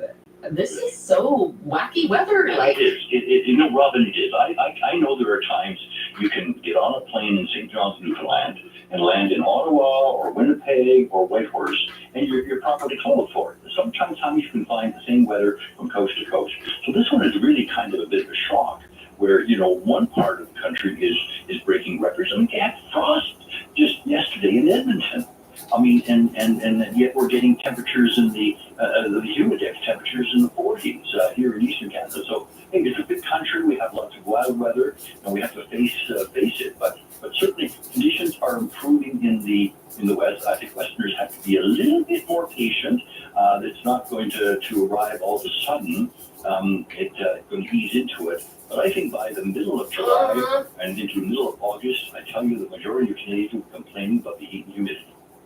You bet they will be. And obviously we have to keep an eye out on wildfires and anything that exacerbates that, because we do not want to have our air quality affected. David, thank you so much for taking the time to speak with us. I hope you're staying cool. Well, I live in a condo and our air conditioner just went down this morning, so I'm looking for some cool spots. But hey, I hope it's back on stream. Thank you, Robin. Okay, take care of yourself. David Before I Phillips say is something the senior climatologist with Environment Canada. We've been talking about that sweltering and oppressive heat wave that has been rolling through Ontario, Quebec, and the Atlantic provinces. I mentioned wildfires. Well, we're going to go to Newfoundland later in the show and talk about the wildfire situation there in Churchill Falls. It's a community of about 700 people, and they've all been forced to leave. They have to get to a community that's about 3 hours away, and there is some concern about that particular area because there is also a generator that serves not only Newfoundland but parts of Quebec as well. And after the break, we're going to go to BC and talk about the wild politics taking place there. It has never ceased to amaze me that BC politics is such a wild ride. Having grown up in BC and having covered BC politics as a reporter, right now it's a crazy time. The BC United Party, formerly known as the BC Liberals, have had 3 defections in the last few weeks, and the party's polling fortunes are quite low. In the meantime, the BC Conservative, and is this going to divide the vote and have the NDP win the next election that's coming up in October? We're going to talk to a political strategist about that after we take this short pause. I'm Robin Gill, sitting in for Vashi Kapelos on this Thursday. Canada's #1 reality competition series is back. Get into a new season of The Amazing Race Canada, Tuesday, July 2nd on CTV. Good afternoon. It's 12:30. I'm Tom Whalen for Jason Mayoff with a CTV News update. Here's what's making news right now. Lawyer and activist Neil Overman is the federal Conservatives' choice to run in the Liberal stronghold riding of Mount Royal. Overman says he plans to counter what he calls the divisiveness created by the Liberals. A new lobby group has been formed in the west end of the city. The group, made up of politicians from the federal, provincial, and municipal ranks, wants the Cavendish Boulevard extension finished before work starts on the Namur Hippodrome housing project. And those plastic air pillows in your Amazon packages will be a thing of the past by the end of this year. Amazon shifting to recycled paper because it's more environmentally sound, and the company says paper protects items better. For more news, including how René Lévesque will be immortalized in a mural, go to ctvnewsmontreal.ca. With the latest from the CJAD 800 Traffic Center, here's Lauren Glazer. We're seeing slowdowns for northbound to Cary now, starting shorter cuts at the top. Southbound to Cary delays there from the top to Van Horn, also pretty busy on the westbound side of the 20 between Kirkcon and Norman. On the westbound side of the Met, volumes starting Blackboard area after the Cary interchange. Pretty busy for southbound 13 St. Martin to the V-South Bridge. We do have a stall beginning with the span left lane is currently blocked. Or volume between Hickmore and Route 20. Europe for summer is towards expert and atmosphere. Take advantage of deals of up to 40% off a selection of bikes, camping equipment, and much more. Details in store. Traffic and transit every 15 minutes on CJ 8800. Your next report at 12:45. Your Dormez-vous Weather Center forecast. There is a heat warning and a severe thunderstorm watch in effect. Expect clouds to build this afternoon with a good chance of showers and thunderstorms. Today's high 32, 41 with the humidex. Tonight, clouds still with the chance of showers and a thunderstorm, below 20. A mix of sun and cloud and 27 tomorrow. Then clouds, a good chance of showers, and 21 on Saturday. Right now, hot, hazy, humid, 31 degrees downtown, 40 with the humidex. Your next CTV News update at 1 o'clock. Radio Today is iHeartRadio. The latest breaking news, insider commentary, and #1 podcasts. All free, all in one spot. With iHeartRadio, the news comes with you in your pocket, your car, and at home on your smart speaker. With exclusive contests, information, opinion, and interviews. So much more of what you love. Easy and free. Download the iHeartRadio app today. Summer without a car is no fun. I mean, you can only sit on your balcony for so long, right? Why not visit your Nissan dealer and test drive the redesigned Sentra? With a bold new design and sporty performance, you can finally put that balcony in your rearview mirror. Lease the 2024 Nissan Sentra S Plus starting at $277 a month for 24 months and get a $500 bonus during Nissan's flash sale. Ends June 22nd. Hurry in. $2,199 down, retail value of $26,917 on approved credit. Details in Nissan. Thanks for calling 1-800-GOT-JUNK. This is Sarah. How can I help? I've been thinking. What have you been thinking about? I decided I should declutter more often because it's an important part of a balanced and healthy life. Have you ever noticed that 1-800-GOT-JUNK has a question mark at the end of it? Yes, I have noticed that. We make junk disappear. All I So at this point, Can you come right now? we're on our way. Call 1-800-GOT-JUNK or visit 1-800-GOT-JUNK.com. When the time comes to choose a new Toyota, never compromise on quality. Release your new Toyota at Spinelli Toyota. It's the Red Tag Days at Spinelli Toyota. Enjoy an exclusive Spinelli discount of $3,500 in cash on a selection of Tundra 4x4 models like the 2024 Double Cab TRD Sport. Available for lease starting at $200 per week for 60 months at 6.99% with zero down payment. Offered from $63,502. Spinelli Toyota, the address of choice for all automotive services in Lachine and Point Claire. If the rising cost of living is keeping you on shore, it's time to think Suzuki Repower. Bring new life to your boat with a Suzuki Ultimate Outboard Motor, professionally installed by an authorized Suzuki dealer. Get amazing results, superior fuel efficiency, crisper, quiet performance, and exceptional reliability. Don't miss out on summer. Get out on the water now with Suzuki. Visit your local Suzuki dealer today or suzuki.ca. Soccer legends. Go for glory. On Europe's biggest stage. UEFA Euro 2024, June 14th through July 14th on TSN and CTV.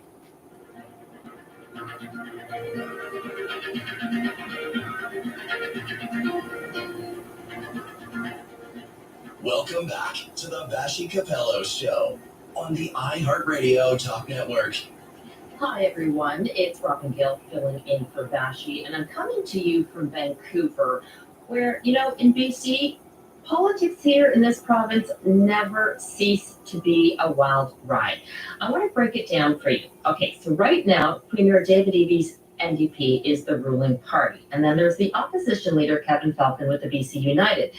They used to be called the BC Liberals, but they changed their name because they didn't want to be associated with the negative polling and the negative aspects of the federal Liberals. Ironically, the boost in popularity of the federal Conservatives has given a boost to the BC Conservatives and its leader, John Rustad, who, by the way, used to be a BC United Party until he got kicked out for questioning climate change. I know it sounds very complicated, but it is actually very interesting. And adding to this, BC is 4 months away from an October election, and already there is drama.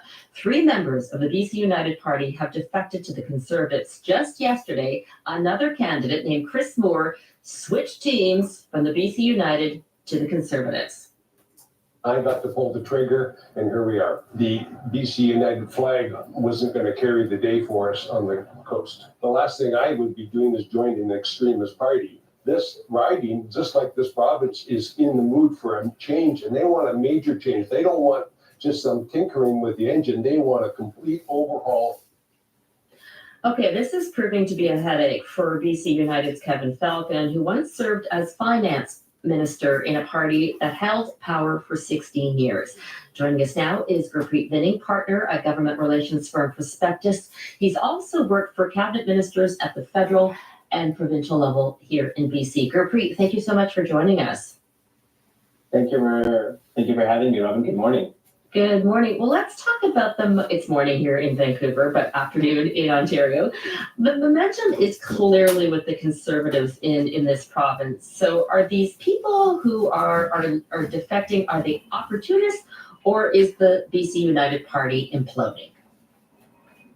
I think it's a little bit of both. And I think you've seen a lot of candidates, and you talked about some of the folks that crossed the floor.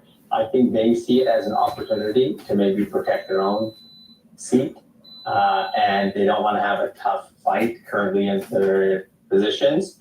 But I think they understand the path ahead of them if they have stayed with BC United. And I don't believe there's a path to BC United forming government. It's most likely either the NDP government or the BC Conservatives. So I think when candidates see that, they selfishly sometimes do put their own interests in front of the party that they were previously with. Let's take a look at the BC United Party. It's a tent party where it tried to appeal to federal Liberals and federal Conservatives. Is this an indication that big tent parties don't work anymore? Well, I mean, it worked for over 16 years. You said it in the introduction. They were a very strong government from 2001 to 2017. And following the 2017 election, we've seen this sort of erosion of the federal Liberal support for what was once known as the BC Liberal Party to BC United. I think something that you can say about big tent parties is when you're in power, it's easier to keep everybody on the same page. Once you're in opposition or once you don't control government purse strings, it's really difficult to stay away from topics that further divide that coalition. And that's what we've seen steadily within the BC United over the past several years. If you're just tuning into the Vashti Capello show, I'm Robin Gill, and I'm speaking to Gurpreet Vinning, someone who's worked in politics at the federal and provincial level about BC politics and how one party, the BC United, seems to have its issues. I know that they called in former Premier Gordon Campbell, who also served as High Commissioner to the UK, to try to forge a merger between the Conservatives and the BC United. What went wrong there? I think it was more the timing and I hate to say it, but the arrogance of the BC United Party. The merger talks have been going on and off for the better part of a year and a half. My understanding is BC United wasn't willing to have those conversations about a year ago. It was more so, John Rustad and the BC Conservatives trying to find a way to work together as they were in third place in the polls. The past 6 months, that has completely switched. It's the BC Conservatives who are polling, in the high 20s, low 30s in most regions of the province, and it's BC United that is polling in the low teens in most areas of the province. But I think the fundamental issue is the BC United Party had 17 existing MLAs. And part of their proposal to the BC Conservatives to merge was that they wanted to protect those 17 existing MLAs and not have John Rustad, the leader of the BC Conservative Party, run BC Conservative candidates in those ridings. And that was a non-starter for the BC Conservatives because they are polling ahead in those 17 ridings, and they feel that they're going to win those ridings. So it was absolutely not acceptable for the BC United to say we want to protect our existing 17 and then we can divvy up the rest. I heard a great quote from former Premier Christy Clark, and she said that whoever caused this failure of a merger would be a villain for the next 20 years. Is she talking about John Rustad? She could be talking about both Kevin Falcon and John Rustad too, to be honest, because there were a lot of political commentators that said there was no way that there was no way a party was going to merge or even have a coordinated election effort if you have protected 17 seats. Like everybody said, that wasn't a serious offer to find a way to work together. Potentially, maybe if Kevin Falcon and BC United said, hey, we're not going to protect the 17, we're going to have an open nomination process, we're going to work together. I think I think the perception would be John Rustad didn't want to work together, but a proposal where you take away, roughly 18 or 20% of the seats, I think it'd be Kevin Falcon that will be seen as someone who is unwilling to find a way. Okay, we have a couple of minutes left. Do you think a merger is still possible, or is it dead in the water now? No, it's dead in the water now. We've seen, two BC United caucus members cross over, Lauren Dirksen, who was the caucus chair, and Eleanor Sturko, who was one of Kevin Falcon's star candidates. They have crossed over. We've seen a couple of BC United candidates bow out, both due to personal reasons and some due to the fact that they don't have any faith in Kevin Falcon as leader. And as you mentioned earlier, we just had a candidate switch to the BC Conservative Party. So John Rustad has always committed to running 93 candidates, and that's what he's going to do. And do you think the party, the people running the party, BC United, are they now questioning Kevin Falcon? Are they potentially asking him to step aside? Or, it's 4 months away from an election. I don't think that could happen. Yeah, at this point, the only option would be to appoint an interim leader. And I'm not sure who would want the job within caucus to be the interim leader of a party that doesn't really have a vision or a strategy to sort of win the electorate back. So I think Kevin's, for better or worse, I think Kevin's going to be the leader for BC United into the next October election. But I don't think he's going to be thereafter. I think this will be his last election as party leader. Okay, we're going to leave it at that. Gurpreet Vinning, thank you so much for joining us. Thanks for having me, Robin.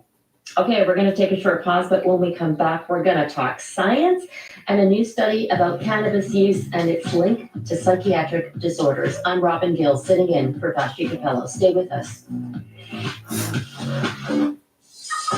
Now, an update from the CJAD 800 Traffic Center. We're seeing a pretty slow drive for northbound to Cary. Its length also delaying southbound to Cary from the top now at the Van Horn. Southbound 15, that's pretty slow. Atwater to the Champlain on the westbound side of the 20. You are losing time there between Turcotte and Norman. Off and on slowdowns, westbound side of the Metlo, Joliet through to the DeCary interchange. Difficult drive southbound 13 after the 440 runs to a stall. That's before the Viso Bridge. More volume southbound 13 between Hickmore on Route 20. From June 21st to 30th at P2Me New Compagnon, receive a free bag of Nutrim dental treats with the purchase of a Nutrim food bag. P2Me New Compagnon. Let us know what you see on the roads. Call in your tips to Star 800. Your next report at 1 o'clock. 95.9 Virgin Radio is your hit music station. Hear the hits first from your favorite artists. Montreal's #1 hit music station. 95.9 Virgin Radio.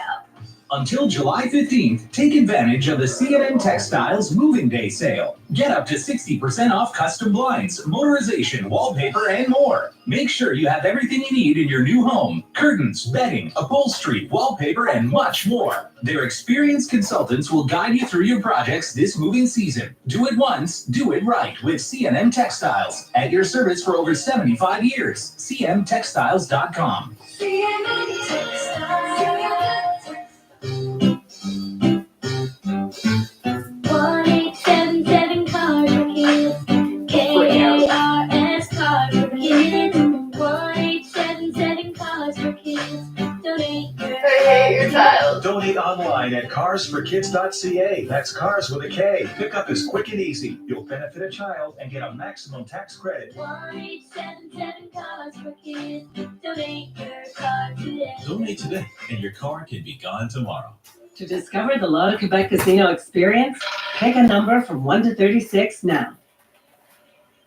And it's 3, like showing off your best. 1, 2, 3, cha-cha-cha at the casinos and fiestas. 18 and over, game after game.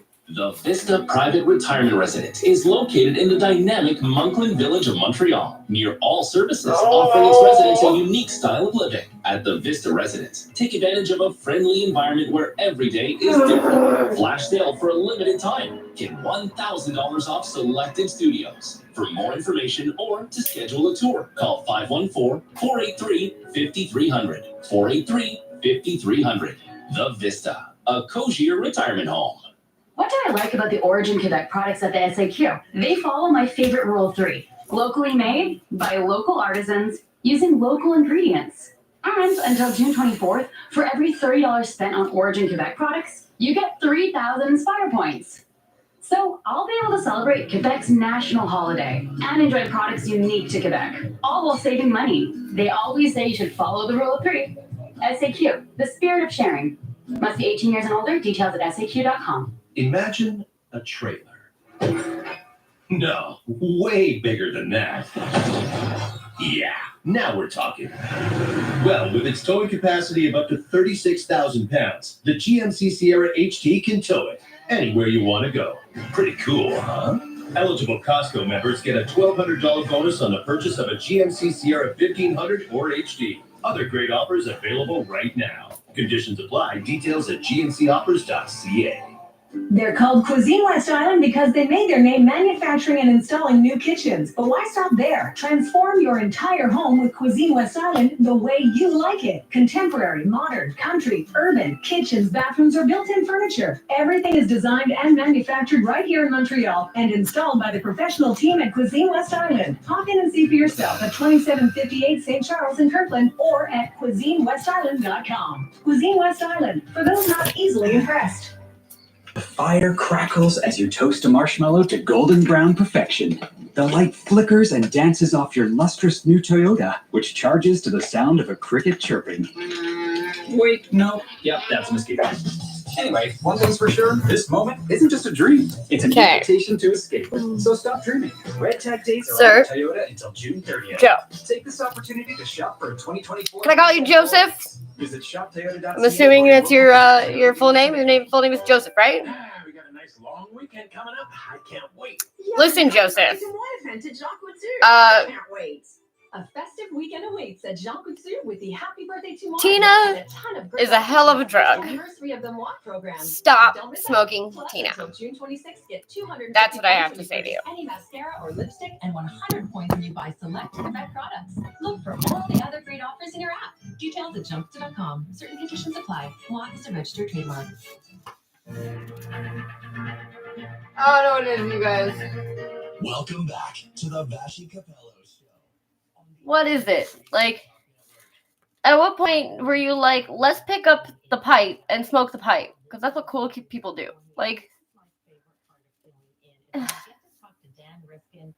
And talk science. so.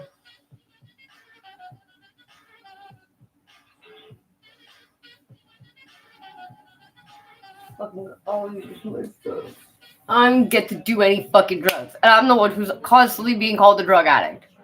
Whatever. So I realized I should fucking do drugs more. Apparently I'm a fucking out of control alcoholic on top of that.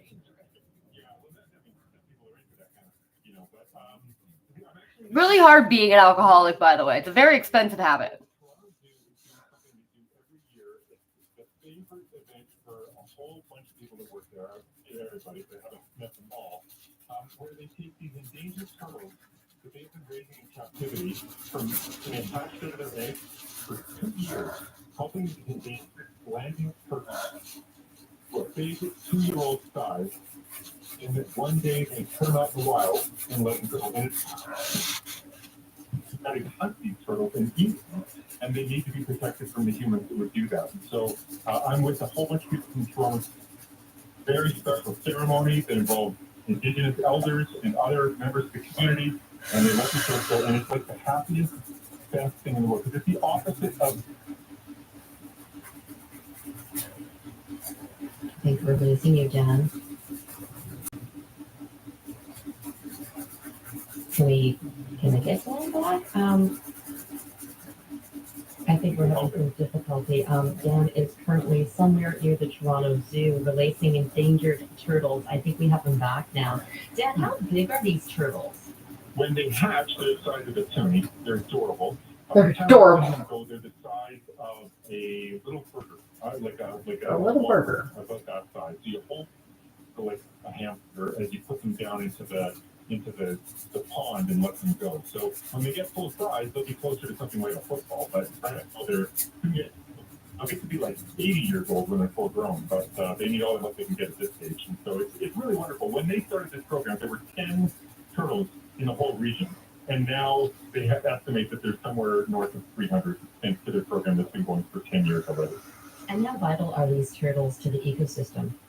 Well, they're hugely important, but all the things you do to protect the turtles end up protecting other things too. So the turtles are gone because we put in roads, we dried up the wetlands to put in farms, and we put in buildings. And turtles just do all of that, and those turtles that remain end up trying to cross the road and get into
time to go than during Volvo Discover Days. From now until July 1st, lease from 0% and save up to $3,000 on select 2024 models for qualifying loyal customers. Don't miss your chance to discover all the open road has to offer during Volvo Discover Days. Conditions apply. Visit your local Volvo retailer or go to explorevolvo.com. Well, on Wednesday, voters in the Toronto St. Paul's area are going to the polls in a by-election in the Toronto St. Paul's area, which could be a referendum on Justin Trudeau's future. And that's what we're talking about with our Daily Debrief panel. The Daily Debrief.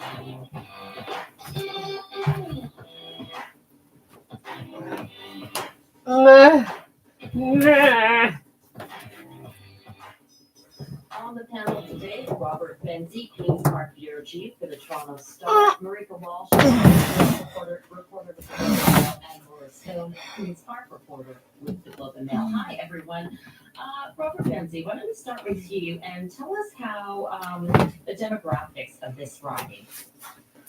Well, this is a very prosperous riding, Robin, and includes Forest Hill, and one of the fanciest neighborhoods of Toronto, but it's also got some other middle class parts to it. And it's also home to a big Jewish population. 15% of the riding is Jewish. So the Israel-Gaza situation has played a role in this campaign. And it'll be interesting to see if it has an effect on what happens next Monday. Laura, let's get your thoughts on this by-election being a referendum on the Prime Minister's future.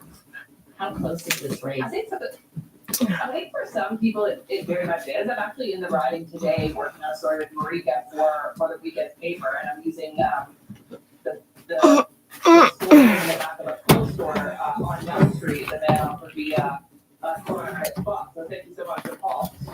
And so if you have trouble hearing me, let me know. But look, I mean, I've been talking to people kind of walking around the street. The Israel-Gaza situation did come up, and there's been some expressed disappointment in how the Liberal government has, in their mind, not defended Israel and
Oh,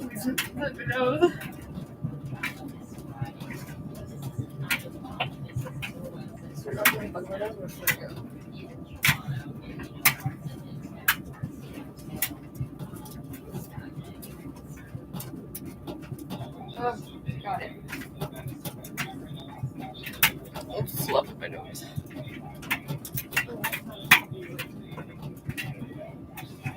Ah, look reality. That's a thumbnail.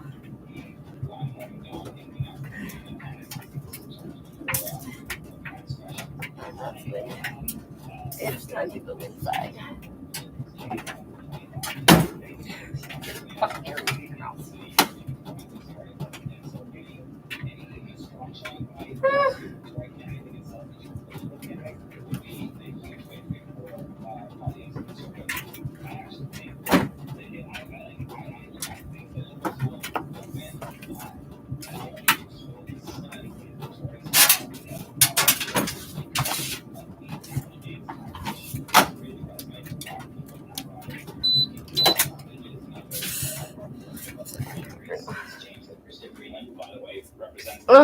Riding over and Leslie Church, the Liberal candidate, was Chrystia Freeland's chief of staff. So it's a really kind of it's really deep in the family, the Liberal family. This riding, but if though Trudeau's party doesn't win, I think it will be very, very hard for Trudeau to remain as leader. I think that he would have to go. I just think it would be the ultimate sort of message sent to a prime minister who is very unpopular right now.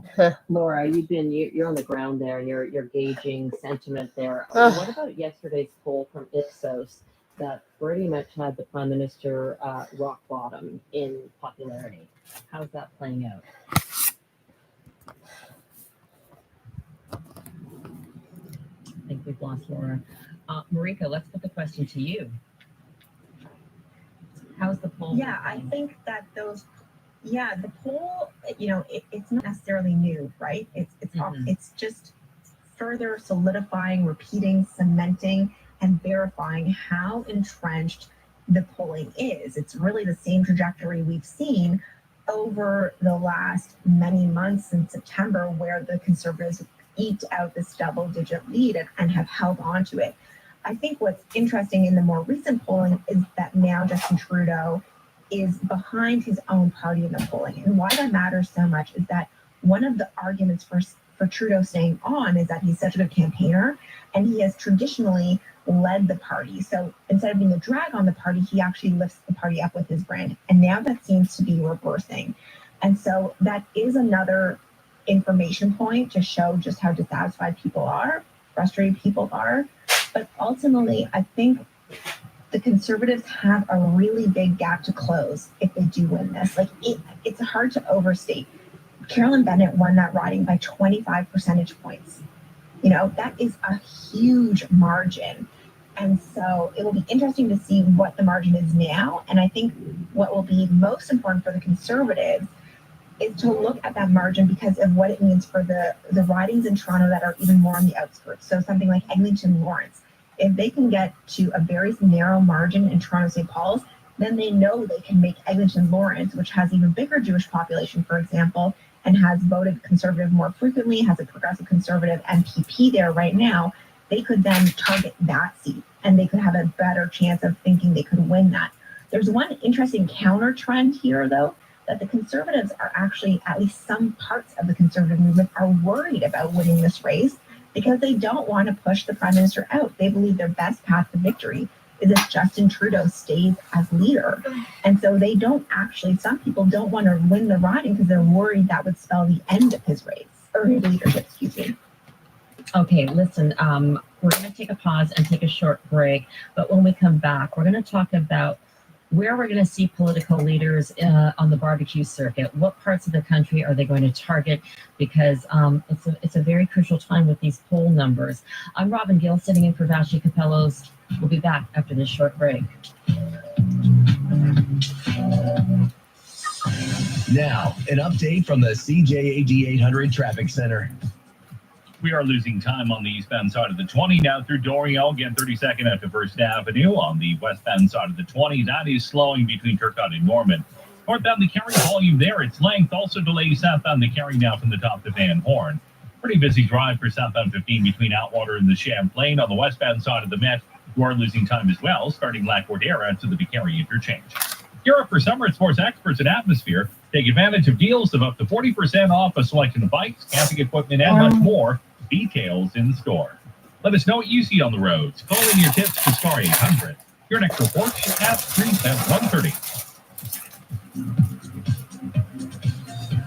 When renovating, you want peace of mind. Call Renavco, winner of Consumer's Choice Award and West Island Chamber of Commerce Excellence in Business category. Renavco.com, 514-856-9993. Buying or selling a used vehicle? Complicated. Negotiating the price? Good luck. Setting up a meeting? A nightmare. Transferring your vehicle registration online through SecClick without even leaving the house? A dream. Using SecClick to transfer a used vehicle is really convenient. To check the eligibility criteria for online vehicle registration, visit saq.group.qc.ca. Get it all done with a few clicks on SecClick. A message from the Société de l'Assurance Automobile du Québec. Summer is here. Celebrate with the Kia EV6 GT with 576 horsepower and does 0 to 100 in 3.6 seconds. Available now at Mega Kia Brassard with a price reduction and grant of $11,500. By insuring your home and car with Desjardins Insurance, you can save up to 15% on your home premium. Now that's worthy of your attention. Kind of like Mr. Whiskers. Get an online quote. Conditions and limitations apply. This Friday to Wednesday, visit Pharmaprix for the bonus redemption event and get more for your points. A Pharmaprix exclusive. Restrictions apply. Offer valid in-store and online. Are you tired of stubbing your toe on your sinking walkway or pool patio? No need to replace it, lift it. Acton offers free evaluations and financing to fit your budget. Acton.ca, the concrete and foundation specialists. Call Acton for action. CJAD 800 presents Life Unrehearsed. Hi, I'm Matt Del Vecchio. This Sunday, have stories with Dr. David Mulder, relationship advice for older adults, and taking the stress out of downsizing. Life Unrehearsed. Sunday afternoon at 4 on CJAD 800. Brought to you by Leanna Senior Transition Support, specialists in home care and senior residences. There's only one line of trucks that's outsold all others for 58 years. Only one with the available Power Boost hybrid engine on select models that delivers performance and efficiency. It's the truck that all others are measured by. You know the one. Tough this smart can only be called F-150.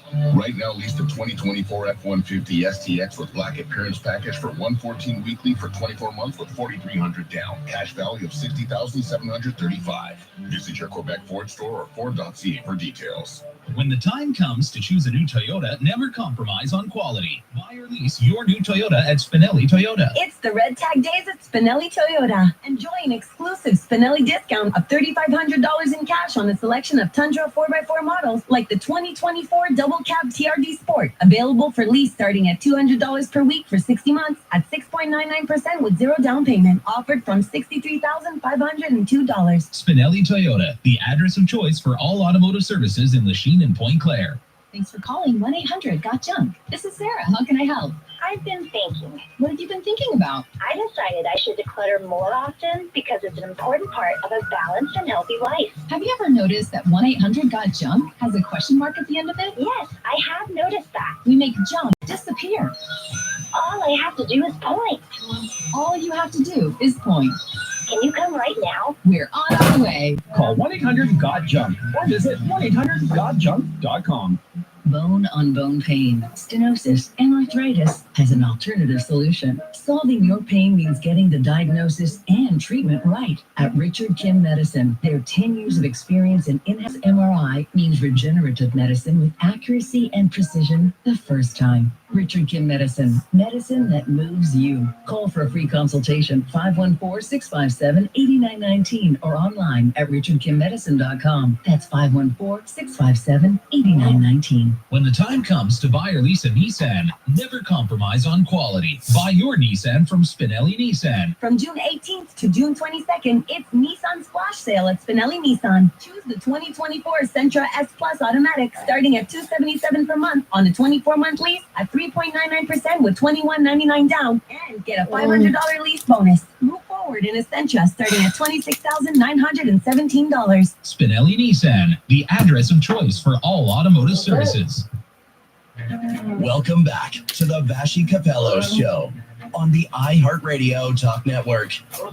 Welcome back to the show. Robin Gill here, filling in for Vashi. Before the break, we were talking about the by-election set to take place on Monday in Toronto, St. Paul, smack middle in Toronto. It encompasses Midtown Toronto as well as parts of downtown Toronto.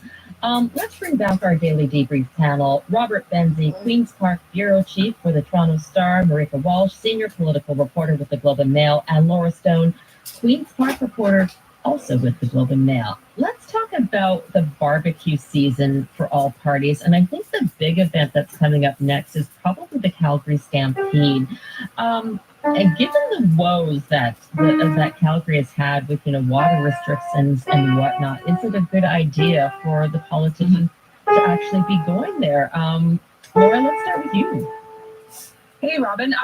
Look, I think they don't really have a choice, quite frankly. It's sort of one of those annual things that they all have to go to and hobnob. I think maybe the tone of their appearances will change, and certainly if there's any issues on the day of their arrival or leading up to it, they're going to have to show leadership and deal with that. I think the event is such a boon for the city economically and for its image around the world. I don't think that they can not show their faces. I think they certainly have to show that they're empathizing with what the city's going through, but I think they have to go. And listen, Trudeau is not Justin Trudeau is not Mr. Popular out there, and he never has been, and he always shows his face and kind of deals with it. And it'll be interesting to see how he's received today. Pierre Poilievre obviously has a lot more support in Alberta, but I do think they're all going to end up going, and it's probably more appropriate for them to be going out there this year more than any other because they've been having so many issues, and they're going to have to show that the federal government or the Parliament and parties are there for them. Marika, do you see the Prime Minister making any kind of announcement in Calgary to woo what few voters he has there anyway? Because he's like the least popular in Alberta. Yeah, he has one MP, I think, in each city, major cities in Alberta. Look, there's a few stops before the Stampede. Trudeau's out east right now making an announcement on the National Food Program. That is a key region where he has a lot of MPs and he is deeply unpopular, and so is his party. So he has a lot of work to do in terms of just shoring up the areas he already has an MP and not about sort of looking to recruit more, if that makes sense.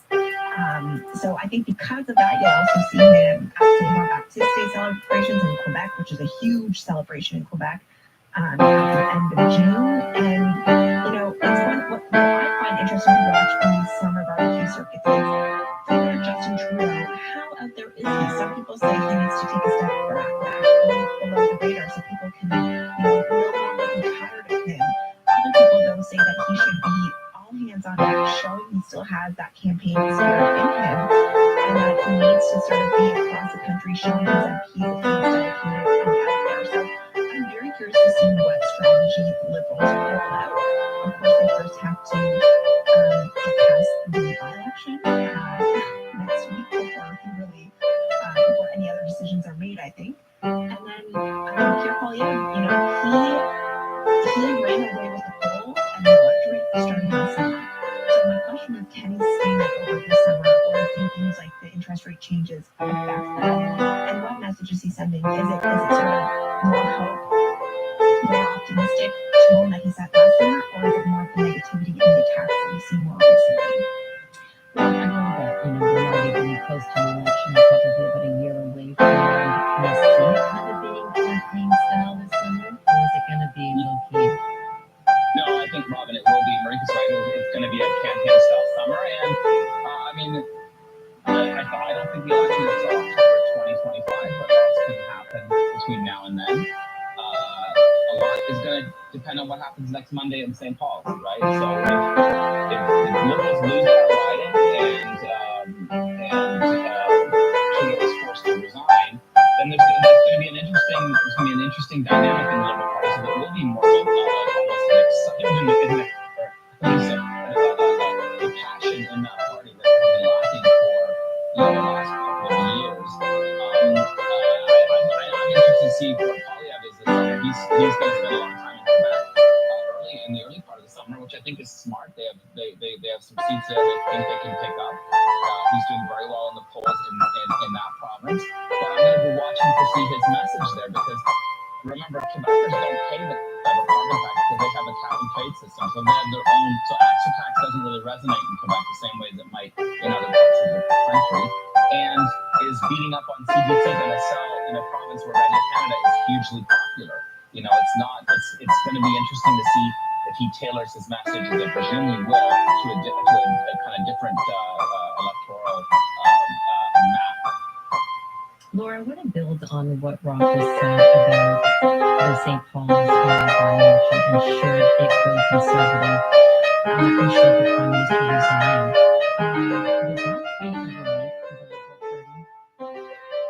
Does that create a relief for the Liberal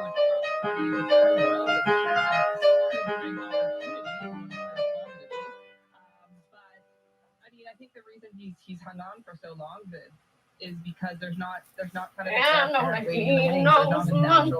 what I went over there for. And do really well. I mean, there's people like Mark Carney who are spoken of as a leader in the future who's untested in electoral politics, and I'm not sure that the Conservatives wouldn't be giddy with delight if they had to also go up against him. And there's MPs like Chrystia Freeland or François Philippe Champagne, people who are tied very closely to the Trudeau government, who I'm not sure would exactly light the world on fire either. So I'm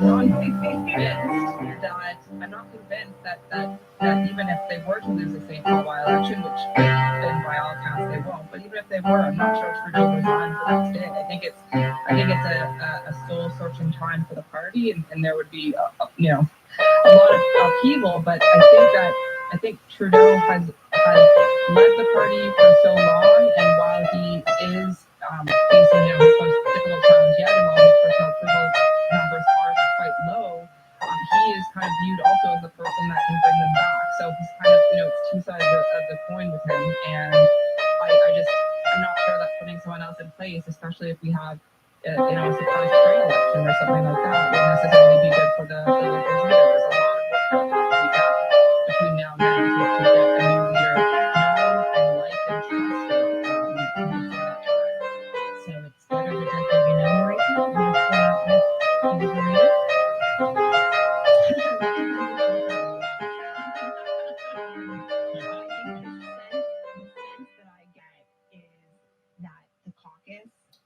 Is still not what I was doing, goddammit. Whatever fate they have under Justin Trudeau, they generally, the sense in Ottawa is that Justin Trudeau got them from the absolute doldrums of 2011 to the greatest heights of government. Most MPs don't know anything different than him because most of them were wiped out in 2011, and so Justin Trudeau rebuilt this party, and so it will be for him to decide. There's certainly that's giving quite a bit of credit. Organization or push to get him out. And I know that he knows I'm unfaithful. It kills him inside to know that I'm happy with some other guy. Acting guy. I don't want to do this anymore. I don't want to be the reason why. Every time I walk out the door, I want to thank you all, and I know that I see him dilate more inside. I will be reading it. Sorry, I figured out how full. Okay, this is not working. Thank you. Rob Benzie with the Toronto Star, Marika Walsh with the Globe and Mail, and Laura Stone with the Globe and Mail. I hate you. Break. When we come back, we're going to go to Newfoundland and see what's happening with that wildfire in Churchill Falls. Churchill Falls is home to about 700 people, and the town has been told to leave. We're going to get an update on the situation when we come back. I'm Robin Gill, sitting in for Rashi Capella fighting for. Why this newscast brought to you by 1-800-GOT-JUNK. Making it easy to get rid of unwanted junk. All you have to do is point. Call 1-800-GOT-JUNK or visit 1-800-GOT-JUNK.com. Oh, it's not.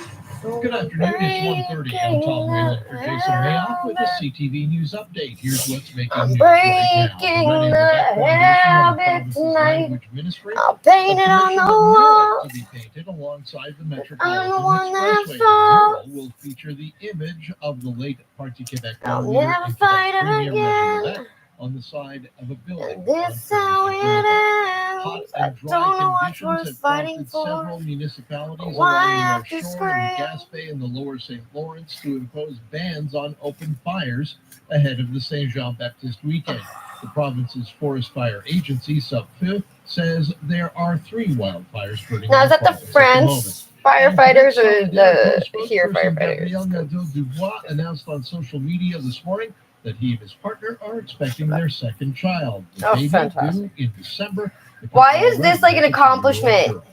For more news, including a body being discovered in a Valleyfield canal, go to ctvnewsmontreal.ca. With the latest from the CJAD 800 Traffic Center, here's Lauren Glazer. Tom, it's a pretty slow drive southbound 13 now between Saint Martin and the Bisson Bridge. For southbound Laurentian, it is seeing some increased volume, Henri Bourassa to the Met. Westbound side of the Met, volume there between Vio and DeCarry. For the eastbound side of the T-Can, losing time before Avenue St. Charles, trying to get to the other Tour. Eastbound side of the Met, volume as well before DeCarry through to Papineau, also between Lac-Cartier and We don't want to Montjuic. look up though. On the westbound side of the 20, it is a tough drive between Turcotte and Norman. Only until July 2nd, Mazda's offering 90 days without any monthly payments. That's 90 days, 0 payments. Visit your Mazda dealer today for details. Traffic and transit every 15 minutes on CJED 800. Your next report at 1:45. Your Dormez-vous Weather Center forecast, there is a heat warning and a severe thunderstorm watch in effect. Expect clouds to build in this afternoon with a good chance of showers and thunderstorms. Today's high 32, 41 with the humidex. Tonight, clouds, still with the chance of showers and a thunderstorm, the low 20. A mix of sun and cloud, and 27 tomorrow. Then clouds, a good chance of showers, and 21 on Saturday. Right now, it's hot and hazy, 31 degrees, 40 with the humidex. Your next CTV News update at 2 o'clock. Whether you like them smeared, all dressed, or with cream cheese and lox, you'll love these delicious bagels even more because they're free. Listen to CJAD 800's Andrew Carter Morning Show weekdays at 6:50 to play the Can't Lose quiz. Up for grabs is $100 to spend at Brossard Bagel in Greenfield Park. That's enough bagels to treat your family and friends, or lots and lots for you. For News Talk Radio, CJAD 800. With clear blue skies over a winding country road, you buckle up. Your new Toyota revs to life with excitement.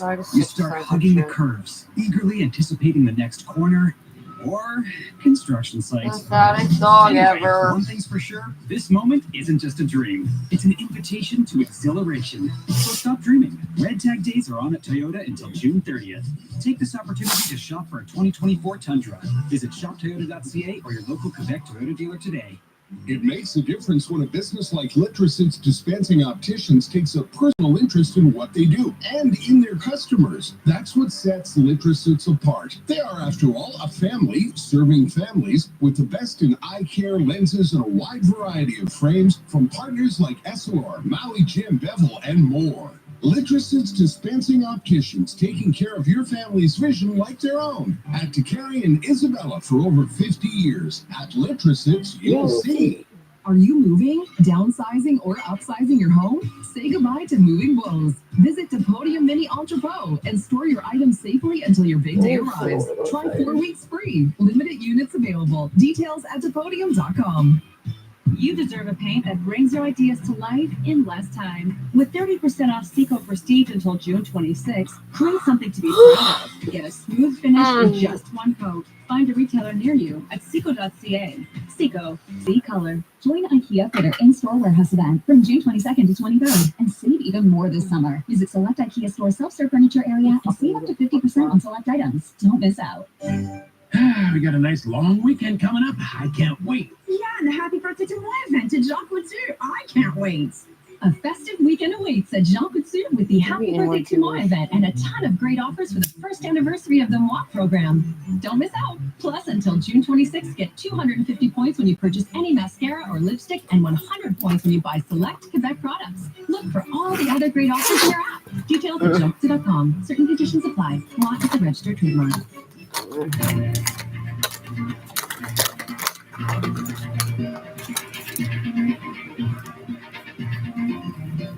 Welcome back to the Vashi Capello Show on the iHeartRadio Talk Network. Hi, everyone. Welcome back to the program. Robin Gill sitting in for Vashi Kapalos. I want to put our attention on to Newfoundland right now, where an out-of-control wildfire has forced officials to order residents to leave their homes. Churchill Falls is home to about 700 people, and the town sits along the Trans-Labrador Highway, which cuts across Labrador's vast wooded interior. Joining us now is Eddie Shear, Chief Meteorologist at NTV. He's coming to us from St. John's, Newfoundland. Eddie, thanks so much for joining us. Thank you for having me today. I know you've been keeping an eye on the situation. What can you tell us? Yeah, I mean, it's the fire situation in Labrador has certainly been active going back to last week. So the fire that is threatening the town. Wow, why did that hurt so much? And there's actually two fires I'm aware of that are currently near Churchill Falls. The bigger one is called the Twin Falls Fire, or provincial fire number 610. It's just under 2,000 hectares, and I believe that is the one the province is most concerned about, and they're focusing most of their efforts on here now. And that fire spread rapidly yesterday, and there were some very warm temperatures, close to 30 degrees in that part of Labrador yesterday, and very strong winds. And from what I was told by the premier today, Andrew Curie, the fire moved 2 kilometers in 45 minutes yesterday. And so this is, it was, and still it's being treated as a severely strong wildfire. And so much so that the province decided to evacuate the town of Churchill Falls late afternoon. So where do they go? The province advised all residents to head eastward toward Happy Valley Goose Bay. It's about 300 kilometers or so to the east of Churchill Falls on the Trans-Labrador Highway. That drive normally takes like 3.5 hours, but the residents last night it took 4.5 to 5 hours. On top of that, there were some pretty strong storms that rolled through, bringing some significant lightning and heavy rainfall, high wind speeds with it, as the residents are trying to get into Happy Valley Goose Bay late last night. From what I understand, there are about 500 to 700 people, I think, that made the trip. And the YMCA in Goose Bay was open to receive residents if needed. But 80% were able to find housing with friends and family, and even some strangers elsewhere. That is the beauty of people in Newfoundland and Labrador. They do have a sense of community, and it's wonderful to see that they're taking in their neighbors. This fire is pretty fast moving. Has there been any loss of life or any loss to structures or buildings?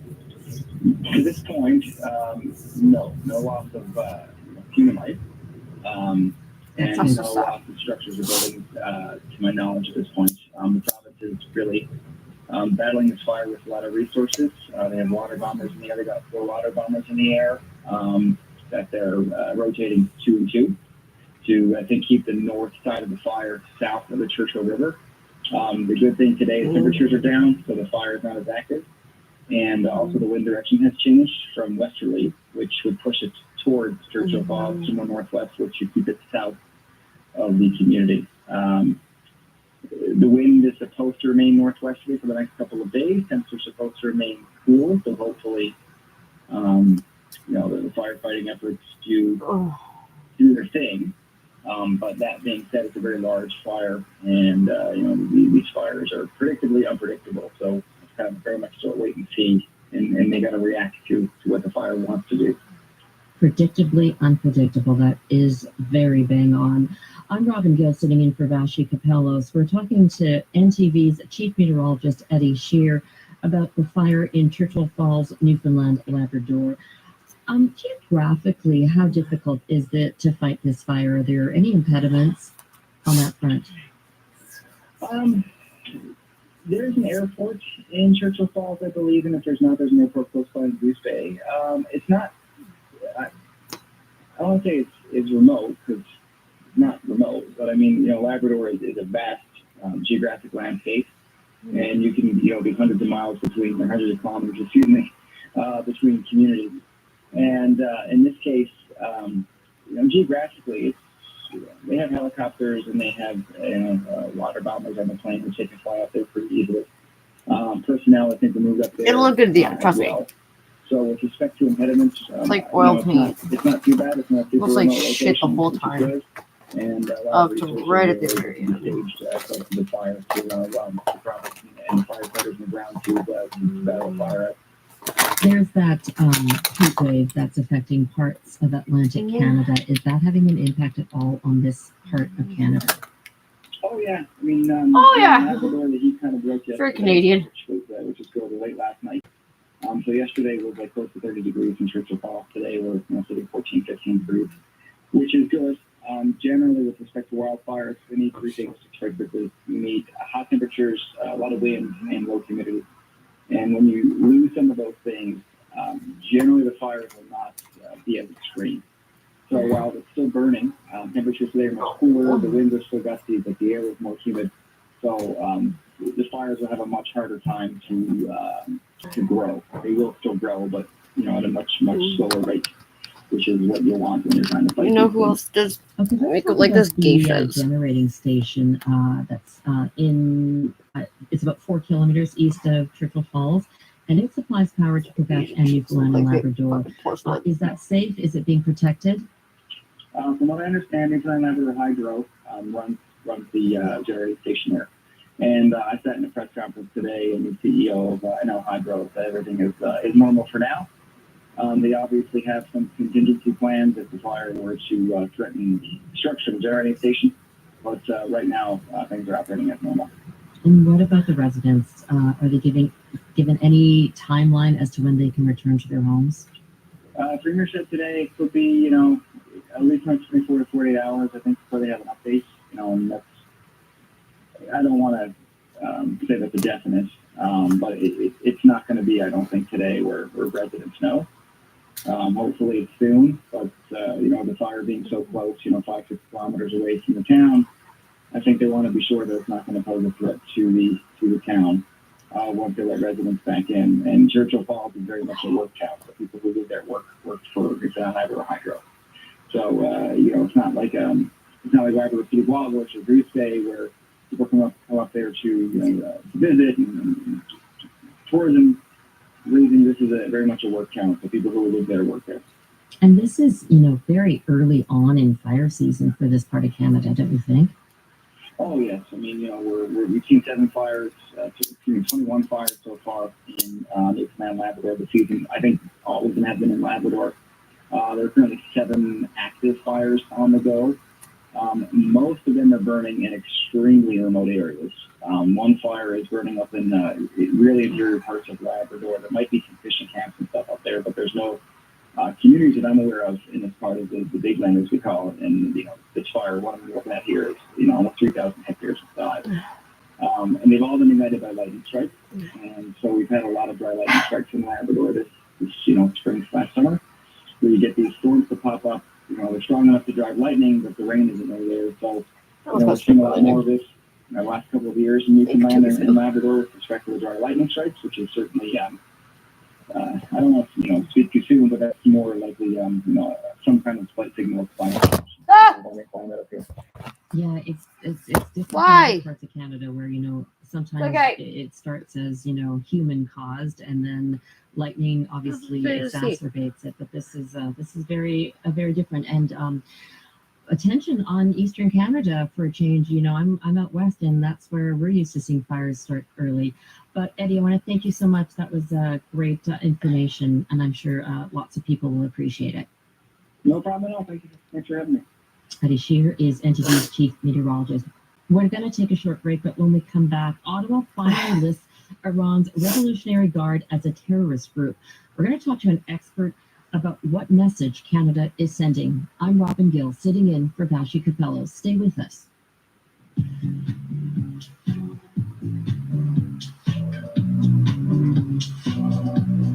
Show 97.7 is Montreal's home for rock and roll. 60 minutes of non-stop rock throughout your workday. The spirit of rock. Show 97.7. Now, an update from the CJAD 800 Traffic Center. We're having a tough time on the westbound side of the 20 between Turcotte and Norman. Also delays on the eastbound side of the 20 through Dorio, and again 32nd at First Avenue. Northbound to Cary, that is tough. Its length also delays southbound to Cary from the top to Van Horn. Popping on slowdowns westbound side of the Met, BO through to DeCary for southbound 13. It's a busy drive between St. Martin and the Bisson Bridge. With Deluxe, you can do more with buy one, get one free on now until July 8th. Find your local paint store at dulux.ca. Let us know what you see on the roads. Call in your tips to Star 800. Your next report at 2 o'clock. There's only one line of trucks that's outsold all others for 58 years. Only one with the available Power Boost hybrid engine on select models that delivers performance and efficiency. It's the truck that all others are measured by. You know the one. Tough this smart can only be called F-150. Right now, lease the 2024 F-150 STX with Black Appearance Package for $114 weekly for 24 months with $4,300 down. Cash value of $60,735. Visit your Quebec Ford store or Ford.ca for details.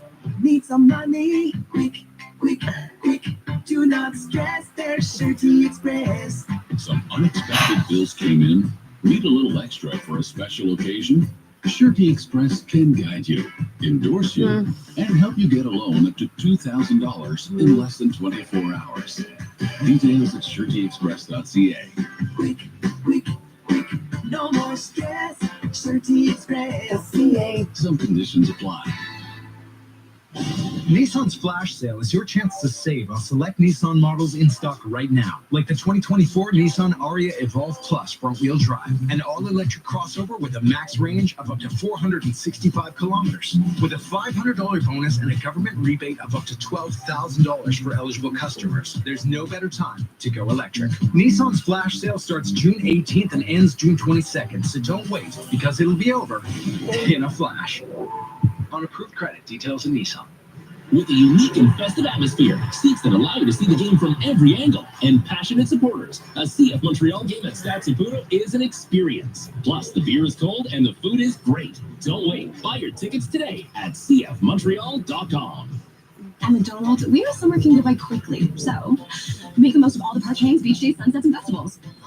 With a $2 plus tax sundae or snack size milkshake, or an app-exclusive $1 plus tax soft serve cone. At participating McDonald's restaurants in Canada, prices exclude delivery. App download and registration required. Now is the time like never before to buy or lease a Lexus at Spinelli Lexus. It's the Lexus 5-day event from June 17th to 21st at Spinelli Lexus. Indulge in unmatched luxury with interest rates starting at just 0.9% for 36 months, including a 3% rate reduction at the event for eligible guests. Plus, enjoy up to $2,000 in delivery credits on select RX models. Spinelli Lexus, the address of choice for all automotive services. J.J. Cardinal Funeral Home is proudly family-owned and operated, having been in service to the community for over 50 years, helping families and loved ones navigate some of life's most difficult moments. They offer pre-planning services, comfortable and spacious visitation and reception rooms, cremation on site, as well as a unique columbarium that is integrated in their breathtaking chapels. J.J. Cardinal Funeral Home. Let their family serve your family with understanding, compassion, and integrity. Call 514-631-1511 or visit jjcardinal.ca. Are you tired of dealing with water in your basement? Don't let it ruin your home and belongings. Acton is the leader in foundation waterproofing, from repairing cracks to installing full French drain systems. Recommended by CAA with financing options to fit your budget. Visit acton.ca. That's AKTON.ca to learn more about their services and to schedule your free evaluation today. Acton, the concrete and foundation specialists, serving the Montreal community for over 40 years. Call Acton for action. When the time comes to choose a Kia, never compromise on quality. Lease or buy your new Kia from Spinelli Kia. Get great lease offers today at Spinelli Kia. Treat yourself to a 2024 Sorento LX starting at $127 per week on a 60-month lease at 7.29% with $0 down payment, including a 1% Kia loyalty rate reduction. An SUV that has it all, starting from $41,747. Spinelli Kia, the address of choice for all automotive services. When renovating, you want peace of mind. Call Renofco, winner Consumer's Choice Award and West Island Chamber of Commerce Excellence in Business category. Renofco.com, 514-856-9993. Don't miss the global phenomenon critics call thrilling and endlessly captivating. And the path to victory now is from HBO's original House of the Dragon. New season, stream now, only on Crave. Subscribe at crave.ca.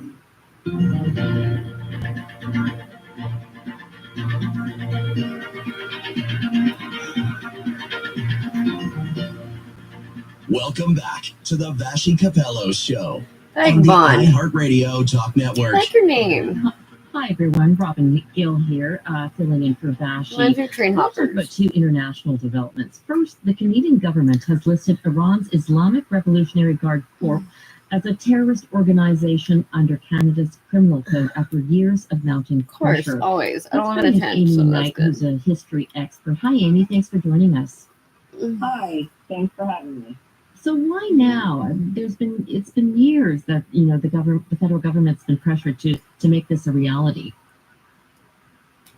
Well, that's difficult for me to say, except that I think with all the concern now in Ottawa about foreign interference, and that possibly that has kind of a role in this, because How you there doing? is a fairly significant Iranian diaspora in Canada, and I think the feeling is that the Iran, our IRGC could possibly, further malign efforts in Canada. So what kind of a message is Canada sending to Iran? Well, I think it's sending the message that, first of all, they are joining with their U.S. partner, which designated the Guard as a terrorist group in 2019, that Canada has now decided to take that route. And that this, sends a strong signal that possible interference that the Iranians could carry out in Canada will be strongly met with. And of course, these are putting additional constraints on the kind of interactions that Iran will be able to have with people within Canada. And it will probably help to quash possible cyber warfare, money laundering, and even any kind of act of terrorism within Canada. And is it a way to also freeze any assets they may have in Canada? Oh yes, absolutely. And of course, that's another way at preventing what I just spoke about, the other forms of. I figured as much, since you weren't saying anything I gross. would think that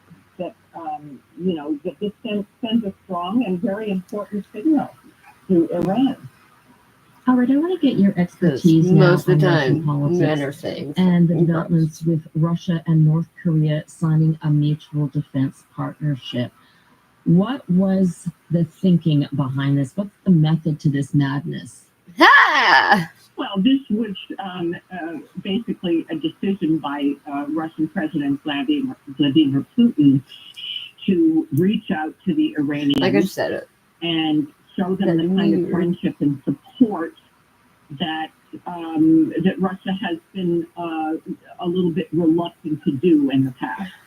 I think they're pretty much the main motivation is that the Kremlin is fighting a long protracted war in Ukraine, and it's running out of First time someone said that to me was a black guy, and I had no idea what he was talking about. And North Korea has been supplying them. And he's like, a summertime cold. Want to keep that up. I was like, oh, cocaine. No, not cocaine.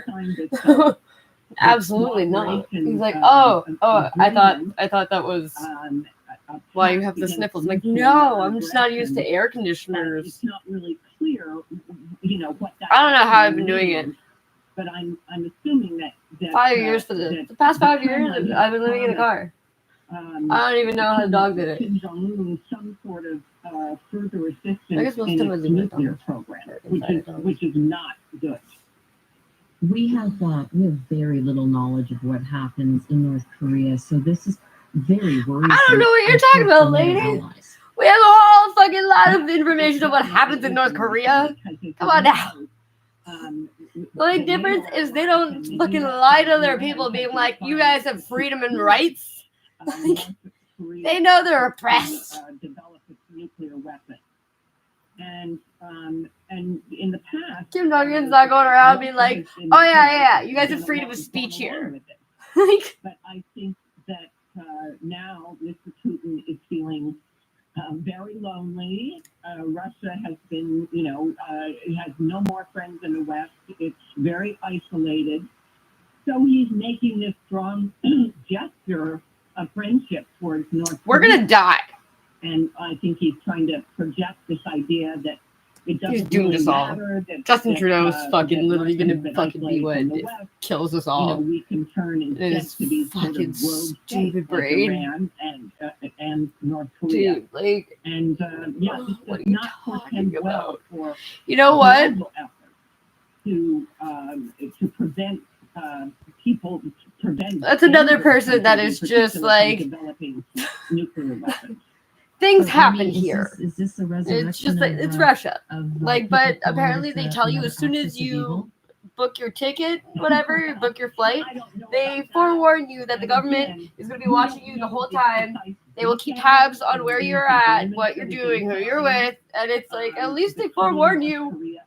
Like, My feeling is don't that, do shit you're not supposed to. Then maybe. no matter Like, who I don't know. Russia under Mr. Putin makes friends with, I don't think Russia is really a reliable friend to any country. Are you? Yeah, but like, The Kremlin is in it for itself, and so there's only so much, many countries. North Like, Korea there's has not an gained infinite by amount of countries. how much, We're technical running out of assistance countries that we Russia can has be agreed to allies give with. them in the nuclear Ukraine, area. no We don't offense. know about that, but the main goal for Russia right Kind now of sucking us dry is here. to So get like, more weaponry good for and you also guys. to That you guys project get like a this idea free that army out people of that have us. friends, Like, and we just get give guy like we just won't stop giving fucking Ukraine money. and the West. I'm like, there's poor people all over Do the you think street, Russia will be like, going after another and then country there's to people form going alliance, food and how would banks, that be? and I'm like, I don't know when you started paying for Well, food I banks. mean, To me, that's discount food.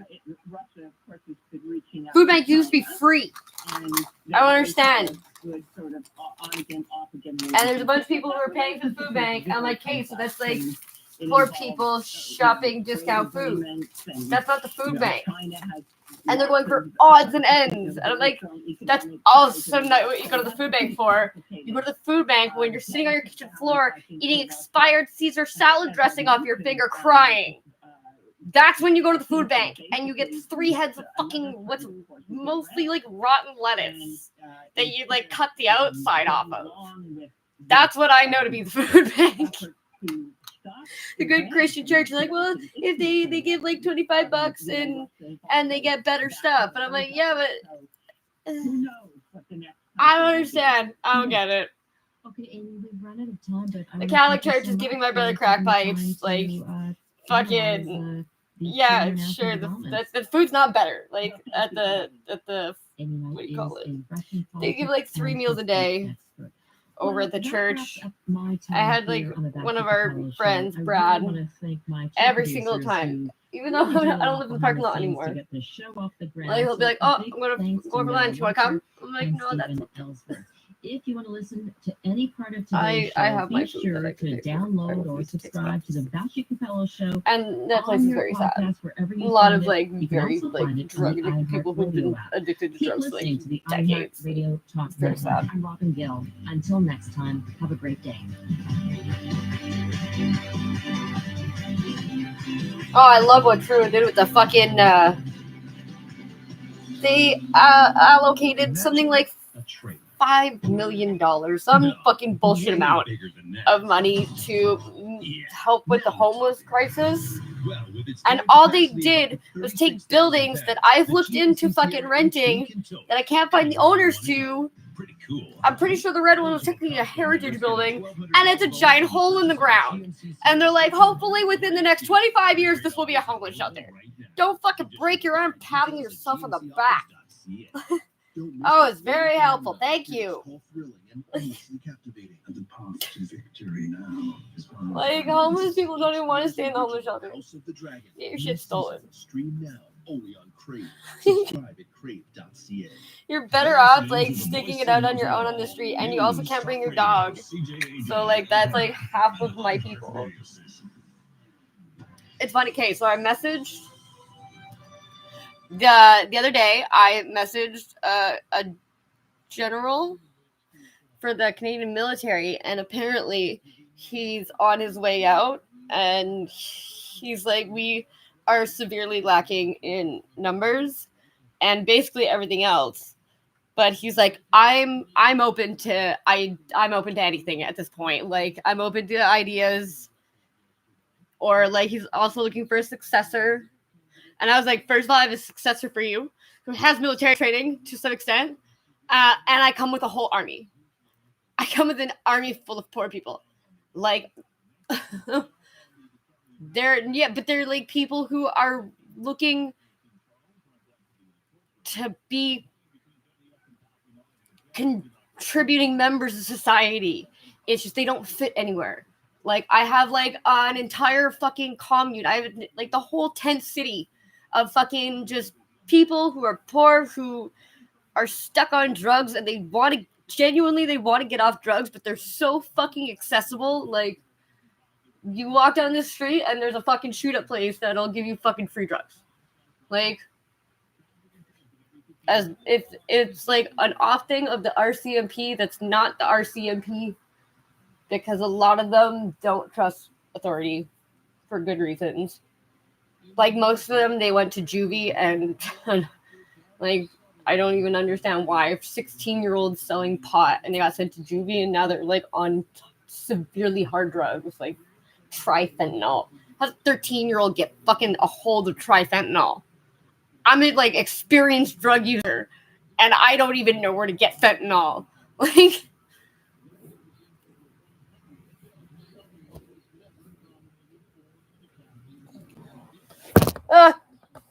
why?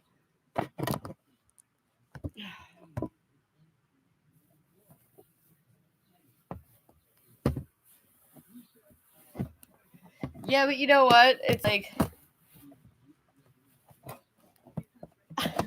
I did not know that it was not normal for people to be on drugs. All I've known is people on drugs, like, and mental health problems. And then they start combining that, like, everybody who's poor is also mentally ill, is also a drug addict. Like, I'm the third generation of my family, and I'm like basically born into debt. And my grandfather and my father were working stiffs. Like, my mom's father was the principal CEO of CN, like the train.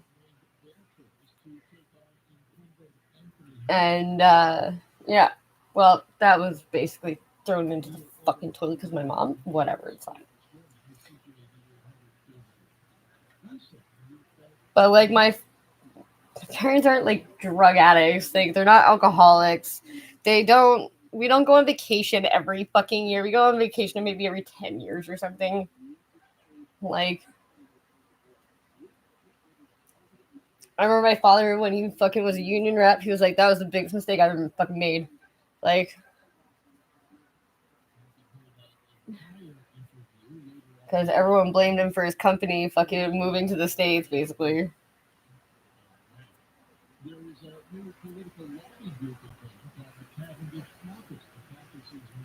Like, the only reason why he's not, like, I guess, like, I guess you realize how racist he kind of ended up being. Honestly, all my people would be fantastic soldiers, honestly. But they're not gonna fight in an army where they end up with shit on a plate calling it dinner. Like, we've all seen generations of our family that fucking tough it out and take the shit end of the stick, and you know what? At the end of the day, it doesn't fucking, like, it's not enough bang for your buck. You know what? As soon as I started working and they told me I need to have a bank account, they won't pay me in cash. And when I had to start paying into EI, and I was like, can I just not do this? Like, can I just like get all my money and I'll figure that out later? And they were like, well, no. I was like, okay, well, fuck this then. Like, not getting another government job. Not if like these are the standards that it's mandatory to follow. So, you know what? I'll work for the natives under the table. And that comes with tomorrow you may lose your job because your family member needs a job, and say lovey, you know.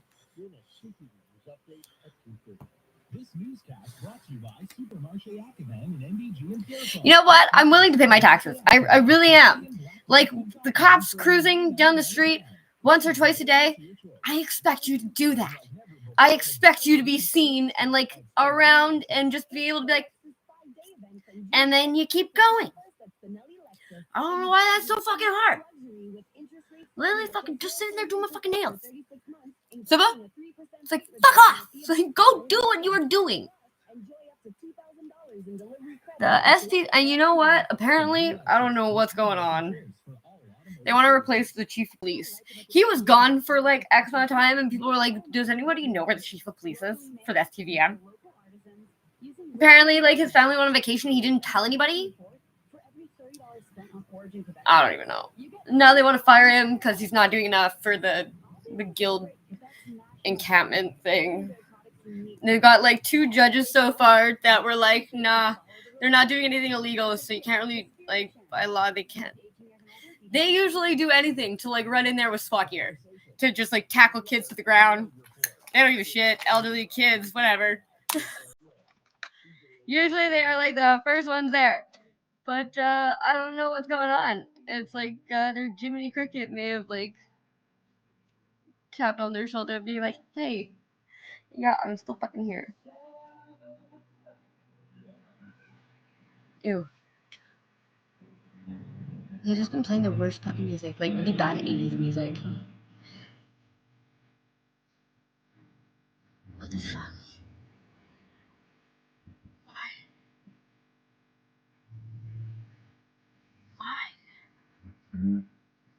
I swear. Yeah, okay. Can we like wrap it up?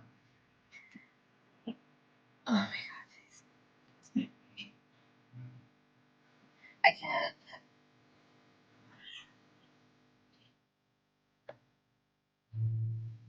Okay. I can't. They're just gonna like play the whole thing, so I can't.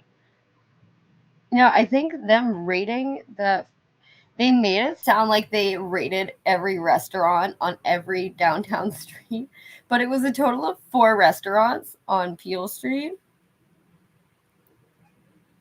And I think it's because they're Jewish, or like they support giving money to the Israeli government. And I think that's probably why they chose to raid those places. And they're like, but why now? Why on Grand Prix? It's because everybody here fucking hates Grand Prix. Ask anybody who lives in Montreal. Do you go to Grand Prix? They all go, fuck no. I reserve days off. If I could have like 4 days off out of the year, those days are for the Grand Prix weekend. I shit you not. Because I refuse to have fucking a bunch of rich yuppies that come here and use the streets that I fucking am obligated to pay for, and I can't use on a day. Not paying for that. And they fucking treat the customer service like fucking garbage. They want everything for free.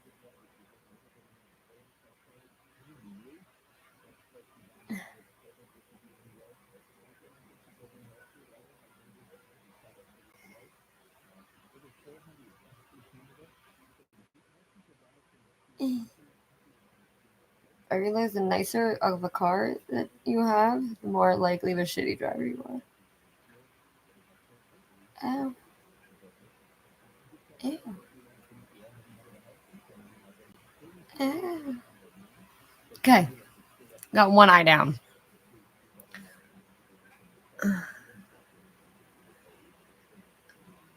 Shove that right in there. Okay. Before we do anything else, I saw this. I saw this morning. Liquid eyeliner. My brother was because he wanted to be elf laughed to for myself. Halloween. It's one of those weird stories. I had to sit It's on out of him. He was Florida. screaming bloody murder. He's like, hey, So it turns I'm out like, I fear you. I haven't even touched you yet. detectives in a place called Hobie Sound, Florida. I don't know where that is, other than it's in Florida.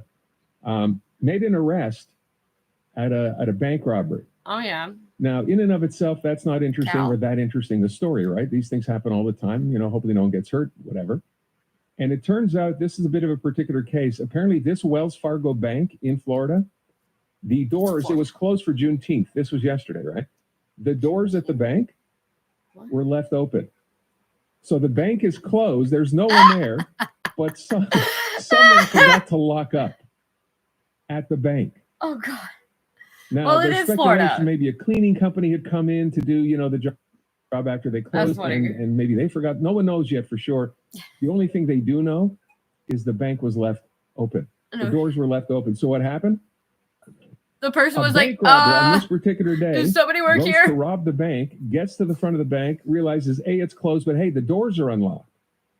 So he just simply walked right in the bank. Then the story gets even better because apparently the bank obviously has an alarm monitoring system, right? Okay. So it notified police a bank robbery was going on, but it didn't do it till an hour. The company running this did not do it until an hour after the alarm was triggered. So the guy walks into the bank, the door's open. It's a scene out of a movie. It's going to make a great movie. There's nobody there. Yeah, but then did he actually rob the bank? And what happens? He starts going through the drawers and everything else, and he discovers, guess what? There's nothing anywhere.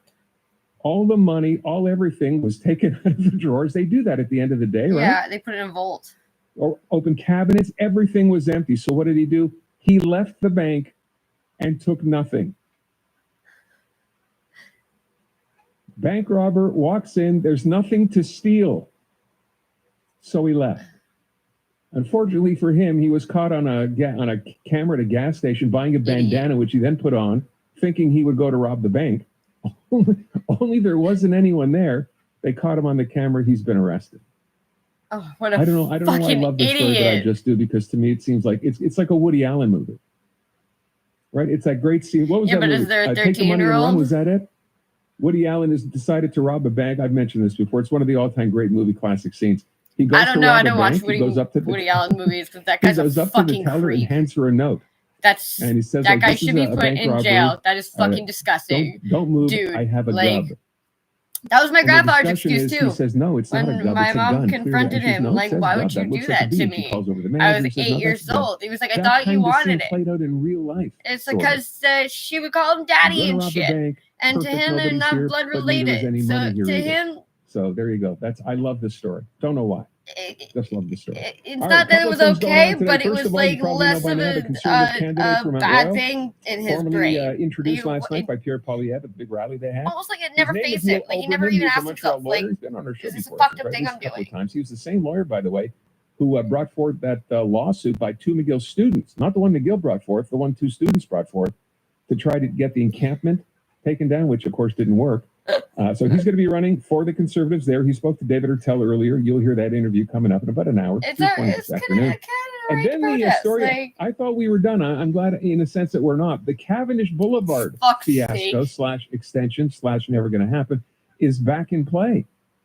New group called the Cavendish Caucus. That I sounds can't good. The Cavendish Caucus, which involves a few different levels of government, are now calling for completion of the Cavendish Boulevard project as how a much more money you're prerequisite gonna invest into it? Just curious. for the Hippodrome project to be allowed to go ahead. So you want to go ahead with Hippodrome, and the mayor has clearly said she does. No one even knows what that They is want still. Like, I Cavendish have no to be idea. part of that deal, because what the other thing the mayor said was, this was in our podcast like a month or so back, I was like, Habitat it'll 48? get done, but it's not in the No, first phase. I think those were her words, right? Now they're saying, 67. either Cavendish gets done or The this expo. project doesn't happen. I don't know how much power they have, but obviously when there are 'Cause I'm different like, people why on don't we board, put and there all are 5 or the 6 people different people here, all municipal politicians It's like or on Park Jean provincial Drapeau, so politicians. no one has And to see apparently the they've been homeless in conversation with Sean population. Fraser, the federal minister.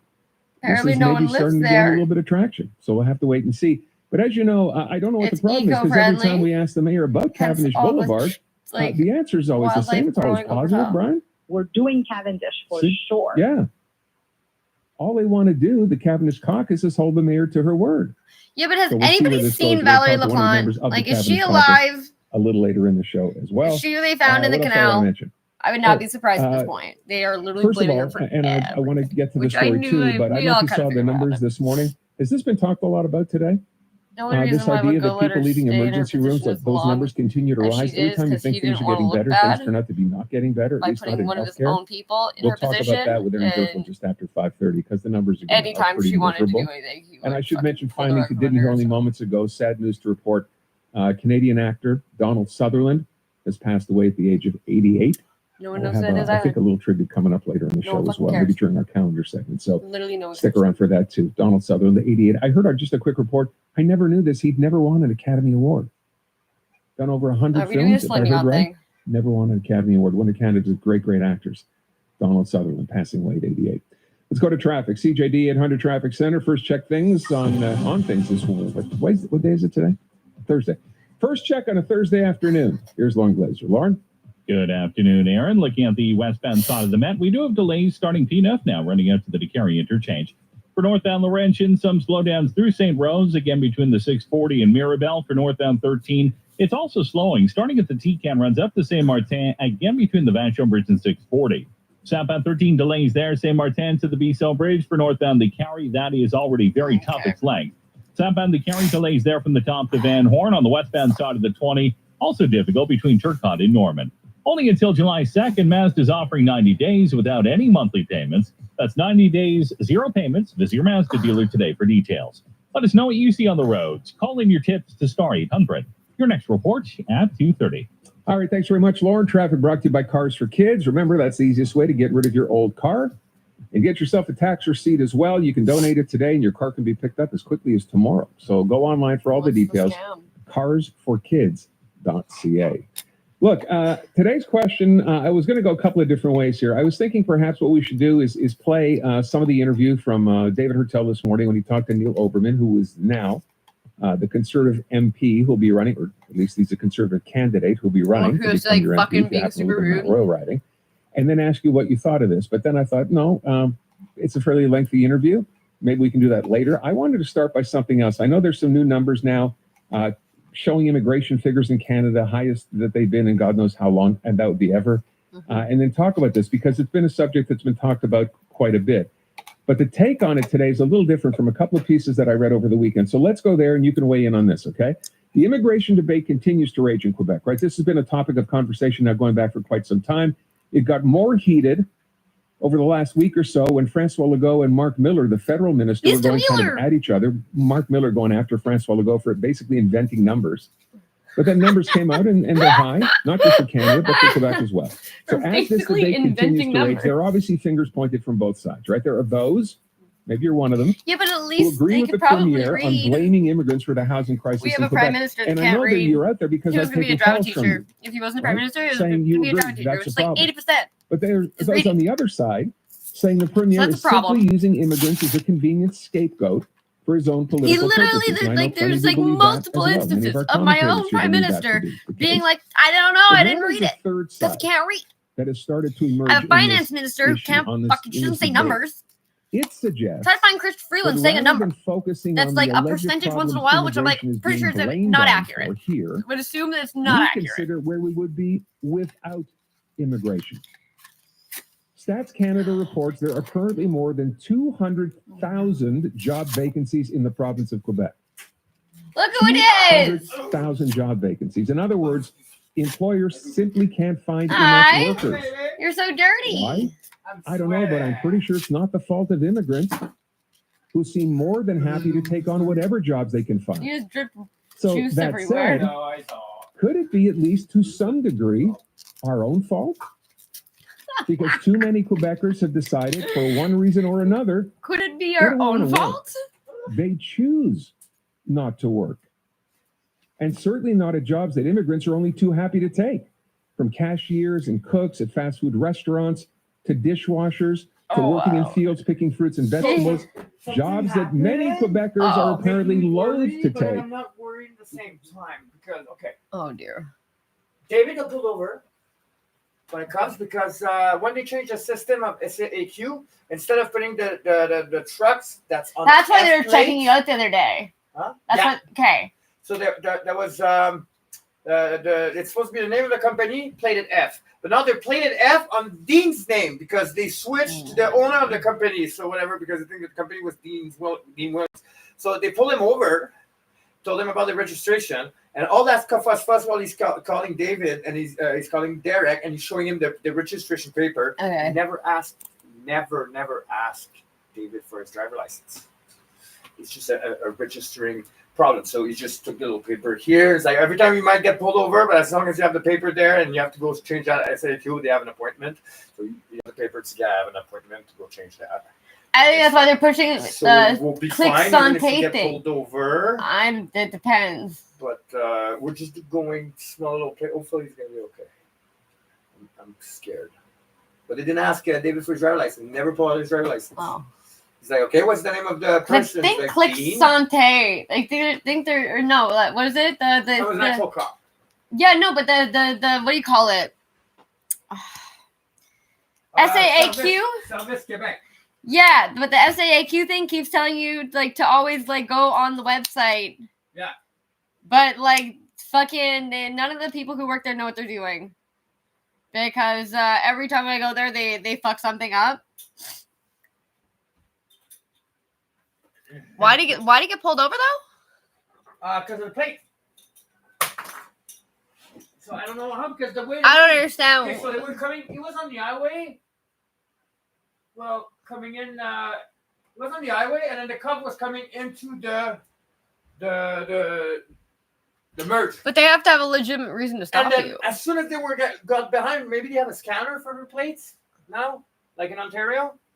Because in Ontario, you have a green square sticker that is for your insurance and a yellow square sticker that is for your plates. If one of those payments is missed, it scans red, boop, boop, boop, boop, boop, in the thing. As soon like they scan every single plate that goes in the camera in Ontario.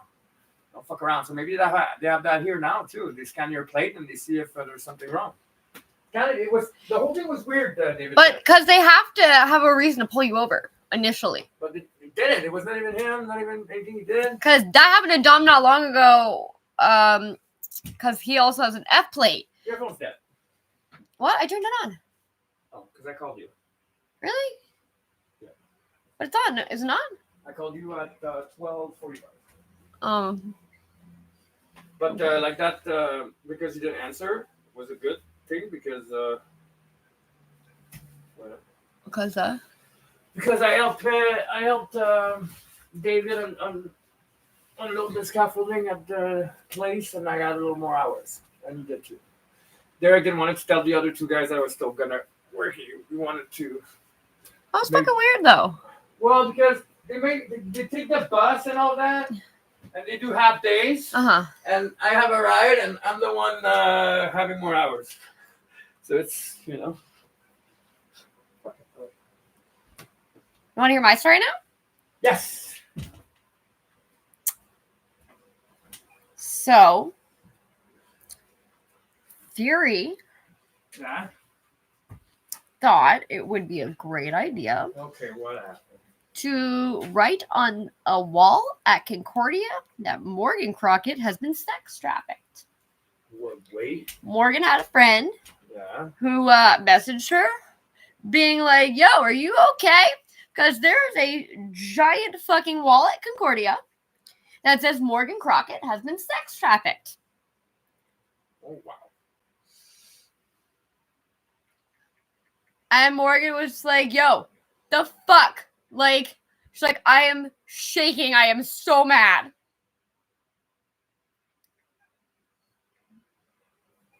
That's fucked up. Yep.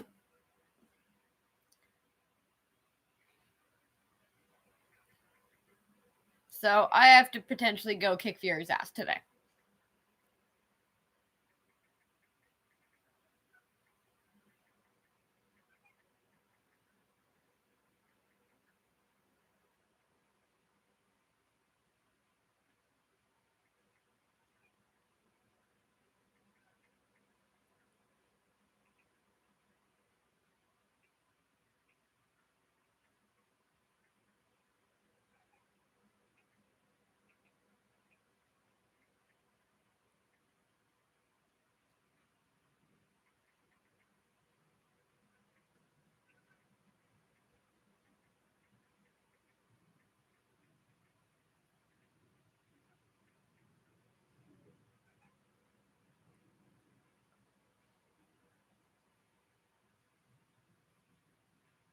Texting Derek? No. Who are you texting? Texting Coralie. Oh, yeah. And, no, I still have them with a big smile. I'm like, sweet. I just wanted to make sure because Free mentioned hard drives and that he had to bring them to the cop shop. So. Oh, and he made a point to put Ezra's name in there. So like Ezra's still asking about me, and I was like, I feel like you're just using this once again to get my attention. Like he's trying to say what's his name? Quinn is cool. I'm like, Quinn's only cool because you have nothing to steal. And he gets you drugs. You know what? Like, by all means, please go bring fucking whatever the fuck you think to the police station so they can see how fucking batshit you are.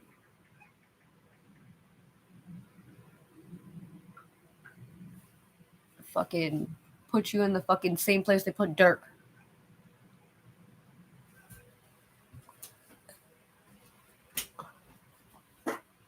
God. No, it wasn't.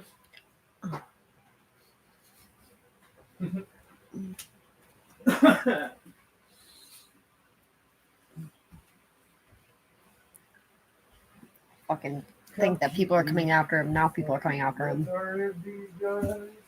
Oh, Pepe, it was so funny. He, Pepe buddies now, eh? well, now he works hard. Okay. I like him. Okay. He doesn't take breaks all the time. I like him. So his job is quality top notch. So yeah. Good. So yeah, I'm not. And he goes, he's like, fucking mosquitoes. And I go in the truck and I give him the bug spray. He looks at the bug spray. He looks at me. He looks at the bug spray. He looks at me. I think I'm in love with you now. And he walks away with the bug spray. Bring the net thing. Yeah, well. So he can look like a Mexican too. Right? Is there a Mexican on the picture? No, it's just commonly Mexicans Yeah, use the that's netting considered stuff That's considered racist? with the giant hat. Wow, sombrero. Oh, what? I think I threw out the sombrero. You did? The big blue one? Oh, why? Because I think it had bugs in it. Oh. That or it's in the storage at Dom's.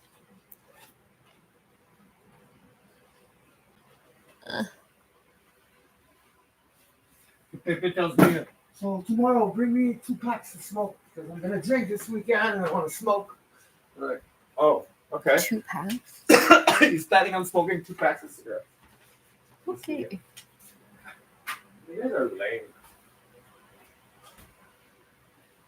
Fucking buy yourself a light.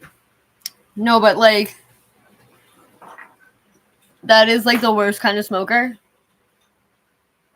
Yeah, because now you just ask me for my cigarettes all the time. No, but it's like people who are smoking recreationally. Yeah.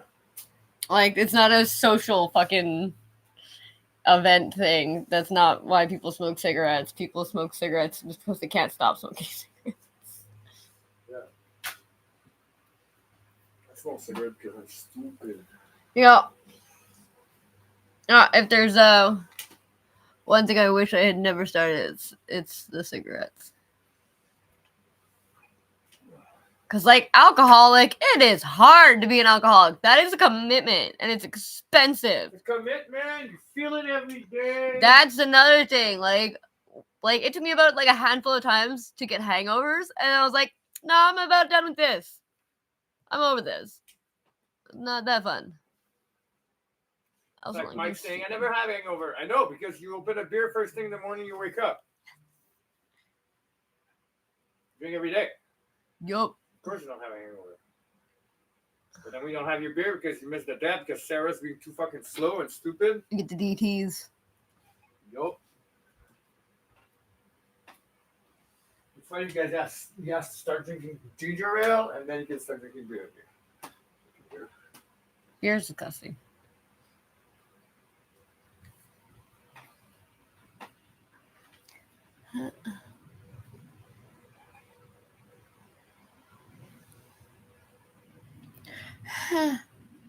I'm missing my show. Capable and able to work, but choose to stay home and collect a check from the government. Is it time we take a look at that and consider changing it? There are 200,000 Why, so you can give job it to the vacancies fucking in Asian this chick who province. has the audio out front of the welfare Your office being calls, like, your "Hi, Pike texts when we here." come back right after news.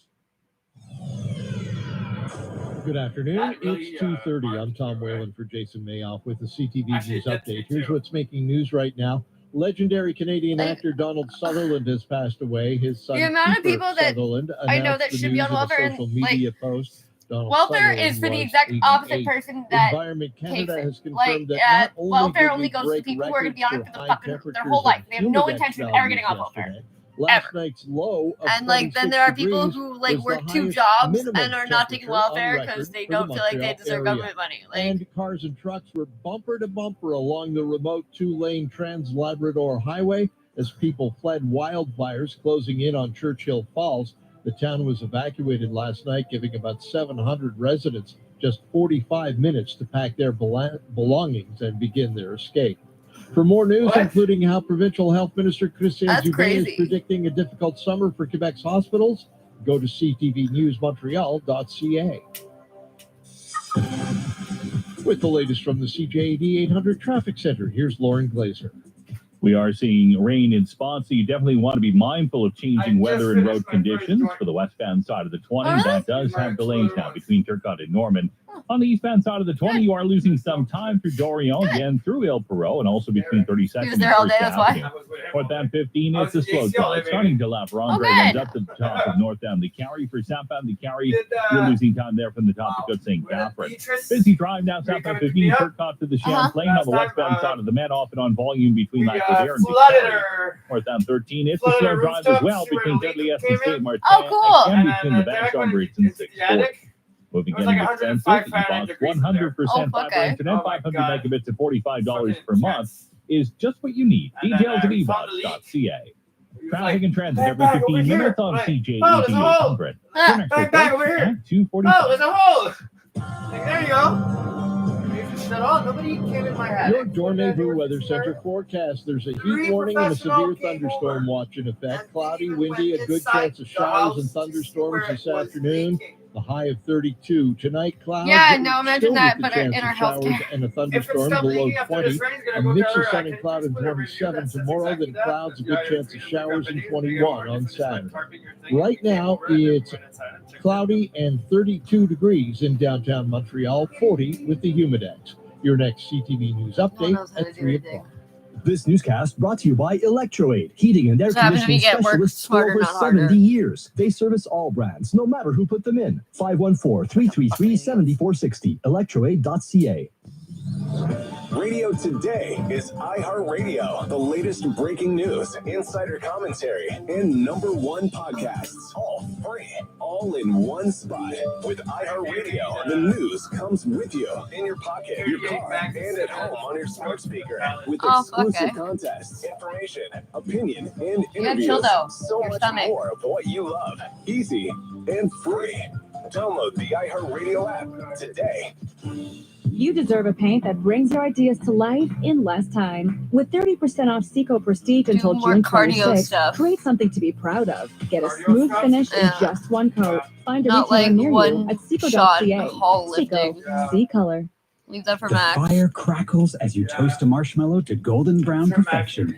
The light flickers and dances off And your Pepe. lustrous new Toyota, which Pepe charges needs to the it. sound of a cricket fat. chirping. Wait, no. Yep, Yeah. that's a mosquito. Anyway, one like, thing's for "I sure, weigh this 200 moment isn't pounds." just a dream. Yep. It's an Just invitation to because escape. Yo, So stop dreaming. guys tell me Red that Tag we're Days not are on at 200 Toyota pounds. until Believe June it, like, 30th. nah, Take this 30. opportunity to shop for a Ah. 2024 BZ4X. Bro, Visit shoptoyota.ca or your local Quebec Toyota dealer today. You might or might not believe in the stars aligning, but a 30-second radio spot to announce a 30-day, 30 promo event at Germain La Riviere? I don't know about you, but I'd be inclined to listen. It might just be that golden opportunity to dress up my home to the 30 He kept trying to come or outside. something. Anyway, when you I have was trying to 30 paint my chairs, promos but in it's too 30 hot. days and a huge inventory and expert advice, it sounds Thank to me you. like that nearly magic opportunity to live your I'm dreams. not done yet, Germain La though, because I Riviere. couldn't paint them. It's too hot. My paint was Appliances, melting. furniture, and mattresses. We got a nice long weekend coming up. I can't wait. Yeah, and the happy birthday to moi event at Jean Couture. I can't wait. A festive weekend awaits at Jean Couture with the Happy Birthday to Moi event and a ton of great offers for the first anniversary of the Moi program. Don't miss out. Plus, until June 26th, get 250 points when you purchase any mascara or lipstick and 100 points when you buy select Quebec products. Look for all the other great offers in your app. Details at jeancouture.com. Certain conditions apply. Moi is a registered trademark. They're called Cuisine West Island because they made their name manufacturing and installing new kitchens. But why stop there? Transform your entire home with Cuisine West Island the way you like it. Contemporary, modern, country, urban, kitchens, bathrooms, or built-in furniture. Everything is designed and manufactured right here in Montreal and installed by the professional team at Cuisine West Island. Pop in and see for yourself at 2758 St. Charles in Kirkland or at cuisinewestisland.com. Cuisine West Island, for those not easily impressed. Bone-on-bone pain, stenosis, and arthritis has an alternative solution. Solving your pain means getting the diagnosis and treatment right. At Richard Kim Medicine, their 10 years of experience in in-house MRI means regenerative medicine with accuracy and precision the first time. Richard Kim Medicine, medicine that moves you. Call for a free consultation, 514-657-8919 or online at richardkimmedicine.com. That's 514-657-8919. Soccer legends. And then it goes and it hurts super bad. It's like, yeah, sorry, I like it. On Europe's biggest stage. UEFA Euro 2024, June 14th through July 14th on CSN and CTV. Clever, enjoy the conversation anytime between 2 and 6. It's Montreal Now on CJAD 800. All right, we're talking immigration today from a different Feelings? perspective. So it's been in the news a lot lately. Francois Legault blaming immigrants, if you will, scapegoating them for the problems in Quebec, the housing shortage, etc. Mark Miller, the federal minister, Mr. Miller. saying that in his case, or as far as he's concerned, Francois On Legault President is just Hot Dogs? fabricating numbers. Francois Legault says their stats and numbers. Mark Right. Miller says, yeah, those are not the numbers. So we have a fight going back and forth. So either you're on one side or the other in this. At least that's how it's been up until now. The third part of this, though, is what I'm bringing up today, and I see this being discussed now. Is it time we looked inward instead of focusing on immigration here? Because the question should be, where would we be without immigration? There are 200,000 job vacancies across this province. We've heard from Who was employers who Raven simply can't find Simone? workers. Immigrants will take Raven and have Simone taken got kicked pretty off much The every View for job saying available exactly to them, this. only too happy to have jobs. Yeah. Where some people here who've been collecting social assistance from the government, whatever form it happens to be in, and are Well, you're capable basically of working. insinuating I want to point like that out. I don't what want would someone we to do call and without say, all well, the immigrants what who if you come here to can't work? fucking like wash our toilets? Fine. Is exactly what she Then said. you can't work. But if you are not, Because right we don't now, want to do if you are those like not shitty jobs. severely disabled, if you're not elderly or a foster child, But and obviously, you like can work, but you're collecting that's social like not assistance and true on working, both the question sides. today Like is, all should my the people, government they do mandate want jobs. something It's just that they would don't simply have like say, if you want to keep collecting social place assistance, of residence you or like any kind need of like to form of work if you identification. can work. 790-0800, 514-800 on your text, like this one that says, And if also, the Quebec like, government could ease up It's on the also not language true on the rules, side of like immigrants, maybe where more like people who a don't lot of speak them French would are apply. actually way more Like highly the Canada skilled, jobs like have that like were Canada degrees Post and jobs, rather, that were certification announced this more week than the people that, who are didn't citizens who require have French, lived here for but generations. the So OQLF are complaining about it. By the way, so is the federal language minister, saying he's going to have a chat with Canada Post. Because these are jobs in Quebec, even though you don't have to come in contact with the public. That's what Canada Post says about posting them. He says you still should be able to speak French, but that's a separate issue. What do you think? no, Go to the phone. the way Nick's he on the worded line. it Nick, was what's your fucking take on this? hysterical though. He was like, yeah, but cat like jobs available, the and I mailmen, would suspect technology all is they do hindering is a they lot of process these the jobs by mail being filled, at the because post office it's and then they online deliver today. it to a box. I mean, would it be good money? And why well do they need to spent speak French? To have a massive employment fair somewhere? I'm sure there's a few city buildings empty throughout the summer. Sure, it would cost a lot, but help out the employers. Bring them in to a place. To understand, you mean an employment fair where, like, you go there, here are the jobs that are available, invite everybody down and fill those jobs? Well, Is that what you're suggesting? It invites the companies Right. who are in need of employees